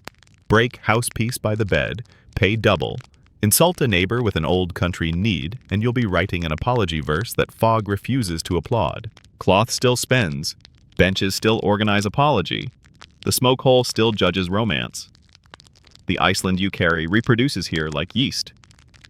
You also meet neighbors whose ancestors own a different map. Hunters appear on the ice with gear that looks like answers. Skin boats that skip like laughter. Harpoons with clever toggles. Clothing that makes your wool feel like a warm wish. Later scholars will call them Thule Inuit. Your contemporaries try a handful of names and mostly choose being startled. Exchange happens at the speed of shyness. Tools admired, foods tasted, snow knowledge borrowed in chunks you can chew.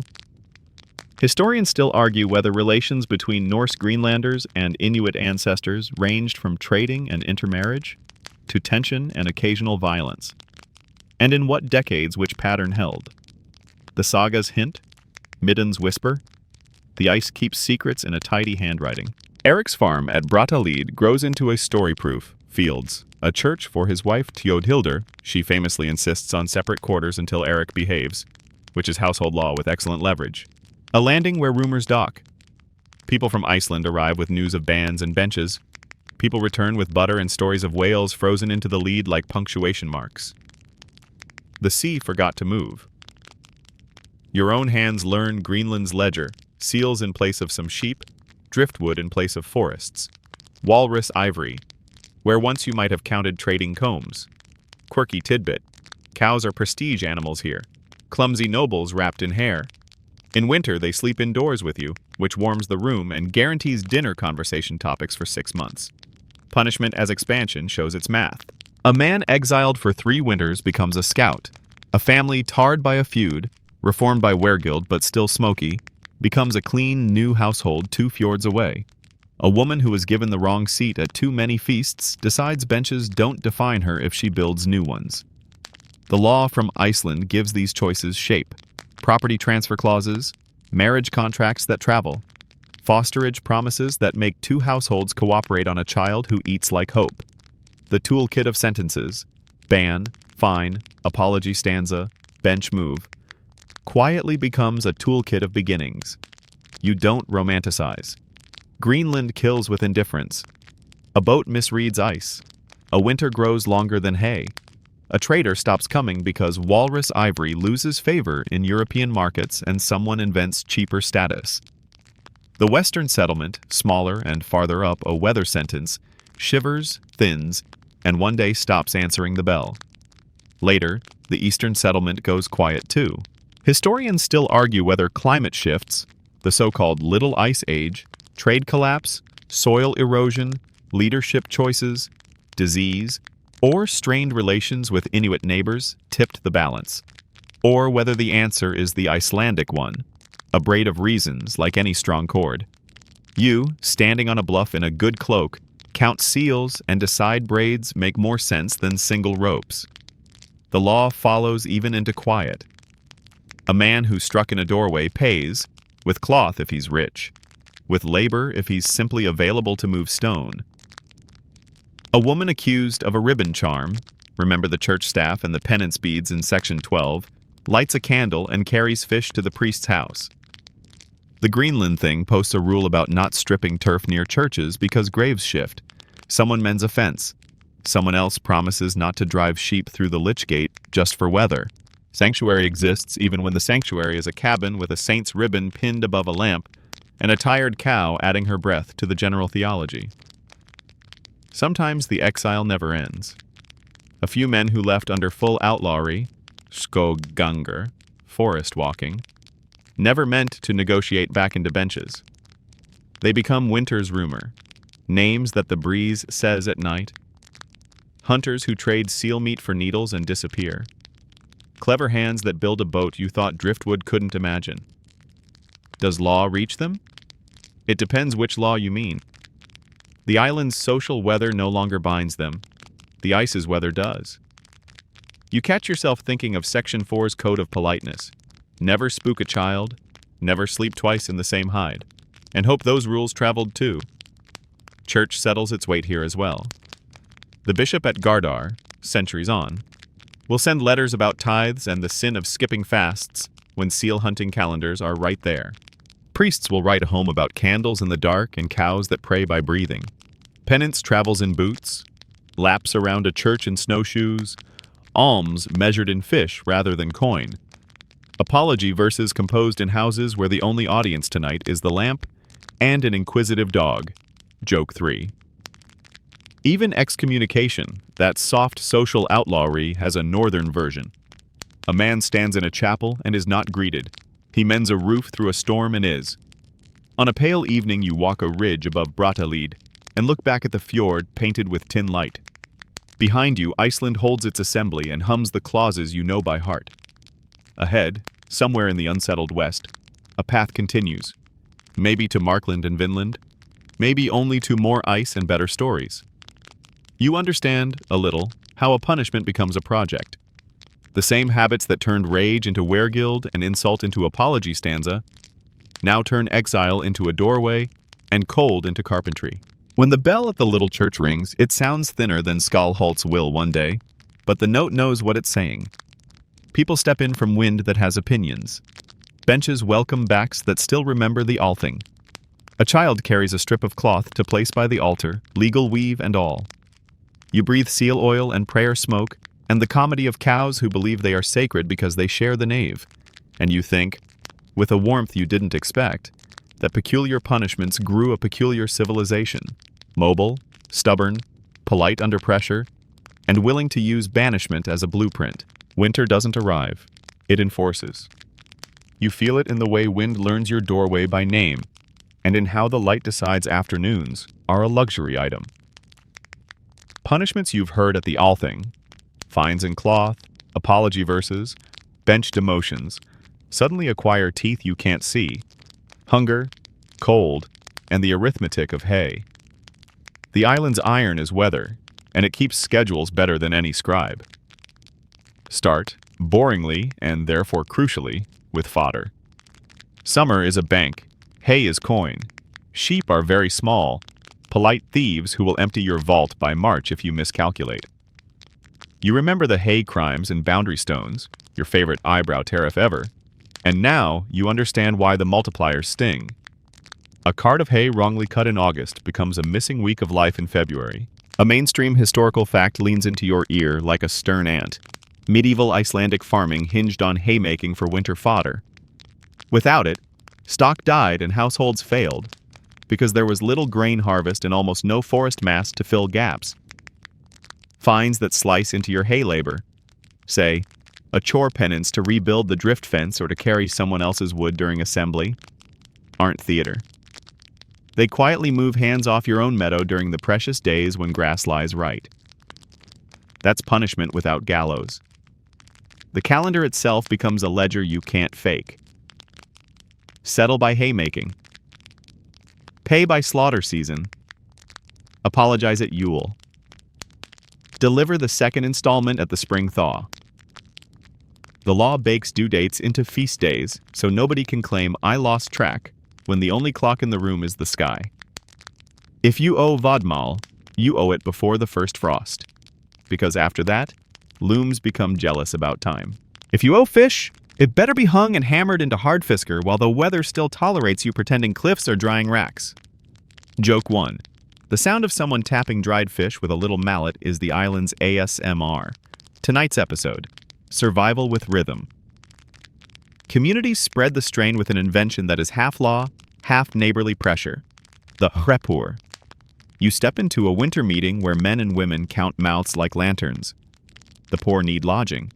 A widow's hay ran thin. An old man's hands shake when he skims the skyr pot. the hrepur parcels out help and obligations by farm size and stores. Quirky tidbit.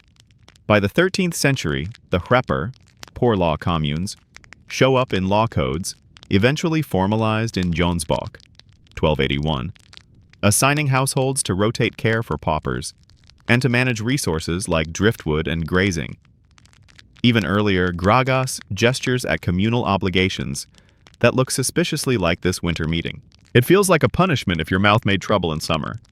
The same neighbor you slandered with a nimble verse may now legally and cheerfully assign you to host a pauper till spring. You pour him warm whey. He snores like morality. Labor levies hide inside ordinary chores. Autumn rettier, the communal sheep roundup, turns into a roll call. Who came? Who didn't? Who got lost with unconvincing timing? Fail to appear, and the fine isn't stocks. It's a share of someone else's mucking out, assigned at a time when your own buyer needs attention. Road mending, where road means convincing the bog to tolerate you, has its day. Bridges are more like plank suggestions than architecture, but someone has to drag them back after floods. The man who fought too much at the Althing finds his penance aligned with the worst ditch. It's funny until you're the ankles. Historians still argue whether these communal duties were as codified in the Commonwealth era as later sources imply, or whether local custom solidified into written obligation only under royal law in the 13th century. What's clear is that winter remembers who showed up. Outlaws discover that seasons have jurisdiction. A summer forest walker can thread birch scrub and hot springs. A winter one becomes a lesson.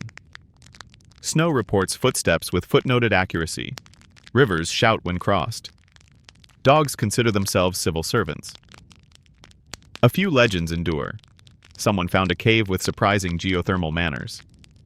Someone else learned how to sleep between sheep as if they were judgmental pillows.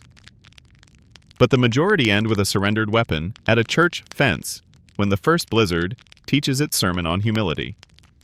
The law barely lifts a finger. January does the bailing. The church's calendar nudges too. Fasting days, Friday, Lent, arrive like scheduled restraint. In a good year, they are spiritual practice. In a bad year, they are, we were doing that anyway. Penance prescribed in autumn as 7 days bread and water becomes less symbolic in late winter when bread argues about scarcity. A priest with common sense adjusts, alms in fish instead of coin, laps around the church at dawn when dawn is a rumor. You learn to love rumors. You recall, with a grin and a wince, that you once boasted a penance walk no matter the weather, and you discover the weather takes things literally. Joke 2, God accepts humility, your toes accept wool. Housepeace becomes insulation policy. Those rings of safety, bedboard, door, hearth, carry extra weight when wood is driftwood and heat is negotiated. Strike within the inner room, and the fine doubles because you didn't just bruise, you endangered warmth. Divorce formulas, bed, door, boundary, keep voices low enough to preserve the fire. A household that cannot keep peace discovers the winter equivalent of outlawry, a social quarantine where neighbors forget to invite you to shared slaughtering day, where news goes around your farm like a river chooses a bend. No written sentence. Perfect enforcement. Food has laws, and they write themselves into you. When sea ice presses close, fish stops being coin and becomes a rumor. When storms trample hayricks, you eat sole, dulse seaweed, shredded into porridge with a seriousness that would appall a summer appetite. When fines bit your butter in June, you taste them again in February. Spread thin with a practiced knife on bread that makes a persuasive argument for patience. The raven on the ridge looks down like an auditor who enjoys his work. Joke 3, you ask him if he accepts payment in exposure and he says, I invented exposure. You watch the hrepur do more than assign burdens. It also keeps quarrels from rattling windows. A poet fined for need in summer is asked to recite a decent hymn at Yule. He hates the melody and remembers humility. A man who skipped the sheep roundup pays in salt for his neighbor's meat. Meat that will be shared at a winter feast where benches decide, again, who sits by the smoke hole and who learns from drafts. Even apologies change temperature. A verse recited in July is a performance. A verse whispered over shared stew while the gale plays. The roof is an amendment to the social contract. Main roads of law close for snow, so side paths open. You can't bring a border case to the quarter court in January, but you can bring stew to the man whose fence you nudged, carry his water for a week, and promise publicly to replace posts in spring. The law speaker's clauses live in your head like embers. You keep them alive with the bellows of neighborliness. In March, when pathways reappear, you present what you did, and the valley nods. Procedure doesn't vanish, it goes domestic. Punishments attach themselves to daylight, which is a currency you won't waste. A chore penance to repair the church fence means working in the 2-hour softness when frost takes a breath. A fine paid-in cloth means weaving by lamp, while children chew dried fish and rehearse the law speaker's lines like bedtime stories. Some families really do use the clauses as lullabies. You fall asleep counting house piece, pasture piece, church piece, and wake up marginally less foolish. The island has discovered the most sustainable kind of sanction, one that becomes habit. Scholars will later build weather into footnotes. They'll talk about the onset of the so-called Little Ice Age, about pack ice documented in annals, about bad hay years and sea ice years, about volcanic dust veiling summers elsewhere, and likely nibbling the edges of Iceland too. Historians still argue whether saga winters are precise memories of specific climate events or literary shivers, narrative devices that make heroism look taller by shortening the sun. You, inserting a peat block with cold fingers, accept both. Weather as literature, literature as weather, punishment either way. And then spring remembers you. The light returns like an apology that brings bread. Fines have been paid the slow, unglamorous way. In wool warped into vodmal with the proper weave, always the legal weave. In fish dried and tapped into coin. In hay shared and counted with a fairness that smelled occasionally of grudge and more often of practicality. The man you hosted as a hrepur duty leaves a spoon carved for your shelf. You give him a strip of cloth that will become a belt in another household story. The bench you were demoted from last summer has a space waiting. The steward gestures, not unkindly, to a seat one cushion nearer the fire. Your apology verse didn't melt snow, but it thawed something. By the time the paths are firm enough for hooves, punishments that wore winter's face have completed their work. The Althing will meet, voices will climb the law rock, and the summer's new sentences will again be spoken into a future that includes lettuce-colored moss and ravens with opinions. You walk out to the rift, feel the wind like a gentle audit, and admit the island's strangest punishment of all. It makes you boring in the best way, steady, punctual, respectful of woodpiles and words. The weather nods approval, and for a rare, generous minute, does nothing at all. You wander back across the lava plain with the smell of wet moss in your nose and the uxara whispering like a careful secretary. And you realize you've walked through a country that punished people mostly by turning them back toward neighbors. Fines, benches, bedboards, apology verses. 3 winters out and then come home. Peculiar tools that built a habit of staying small and staying civil because winter already did the big dramatic job. You put a palm on a boulder warmed by half a sun and feel the island's quiet thesis. Punishments should fix rooms, not furnish legends. The raven on the ridge, our recurring auditor, approves with a click that sounds like a quill at the end of a tidy line. The landscape keeps the receipts. Thingvellir carries them in its seams. Law spoken on rock, courts under banners, a river that remembers everything. You can still stand where the crowd stood and feel the stage direction in the wind. Listen here, speak there, count properly everywhere. A mainstream historical fact strolls over the rift like a man who has found the right clause. In 1262-64, the Icelandic Commonwealth submitted to the Norwegian crown under the Gamli Sáttmáli, the Old Covenant, and in 1281, Jonsbok, a royal law book, arrived to codify much of what memory had held. Those weregild tables, house peace rings, fines, and procedures that have been humming under your feet all evening. The island did not stop being itself. It stapled itself more tightly to parchment. memory keeps making new chapters in the same place. In 1845, a renewed Alþingi began to meet again, in Reykjavik. And on June 17, 1944, the Republic of Iceland was declared at Þingvellir, flags snapping where Hay once listened to verdicts. The bench choreography made a patriotic cameo. The valley recognized the sound of lawful words and did its old calm nod. Quirky tidbit. Þingvellir National Park later made it onto the UNESCO World Heritage List, which is essentially the planet's way of saying this rock knows how to host a meeting. And you cannot tell me the rock didn't preen a little. Joke 1. Punishments echo in modern instincts. The island still prefers paperwork to theater. People still keep receipts like champions. Reputations still change seats at dinner, if not literally. Then in those polite shifts of tone, Icelanders perform with the skill of bench movers.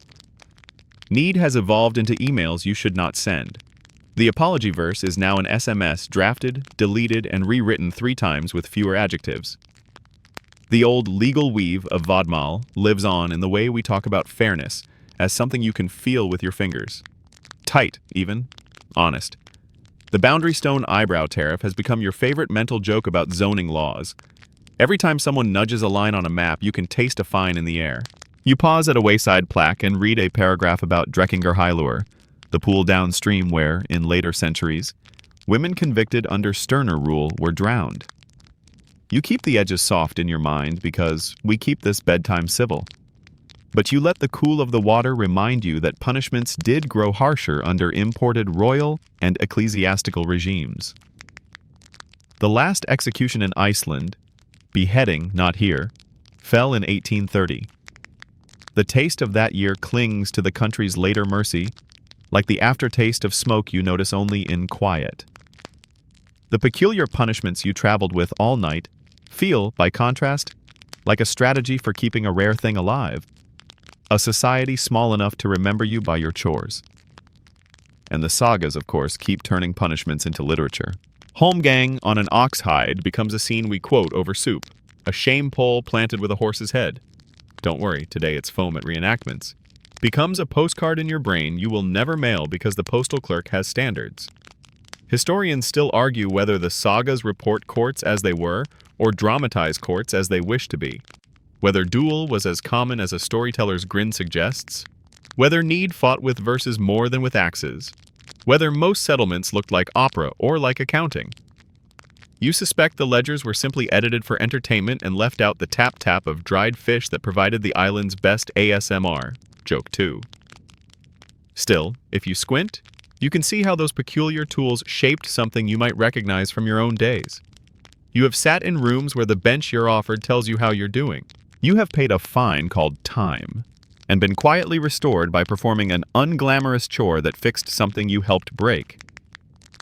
You have been exiled for 3 winters, to a corner of yourself, and then let back in when your feet remembered how to arrive without asking for trumpets.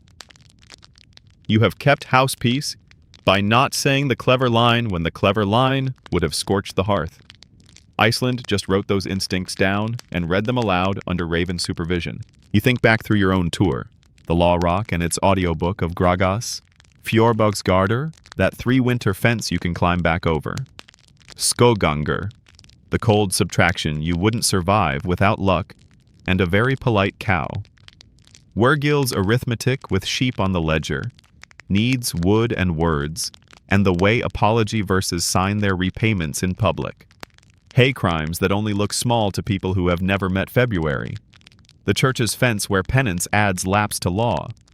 The Fifth Court's majority vote that put an end to single stubbornness. Exile that sailed west and become Greenland with a courageous lie for a name. Winter as the island's stern bailiff. The tiny rustle a coil of lawful cloth makes when it leaves one hand and arrives in another, exactly counted. You realize you've been learning a language where punishment and procedure rhyme on purpose.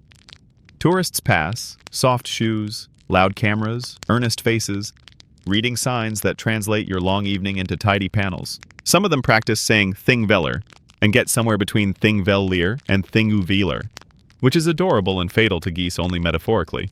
Joke 3. A guide quotes a saga. A child tosses a pebble into the rift and listens for the half-second echo that belongs to plate tectonics and applause. The valley holds all of it: grief, pride, jokes, law, and breathes like a page about to be turned. When you finally lift your eyes away from the basalt and toward the idea of bed, you're carrying a tidy kit. Count carefully, speak in the right place, apologize in complete sentences. Keep house peace sacred and benches honest. Fix what you can fix with cloth, time, and a public nod. Let winter do the scolding you can't do without ruining dinner. Peculiar punishments? Yes. Also, durable manners. The island's charisma turns out to be its boringness. Reliable forms, repeated until they shine like a well-handled ring, which, if we're honest, is exactly the kind of story that helps a person sleep. Let the crowd thin to a hush you can fold into your pocket. The booths have been taken down, and the grass springs back, slow and forgiving, and the lava walls lean close the way old houses lean to listen.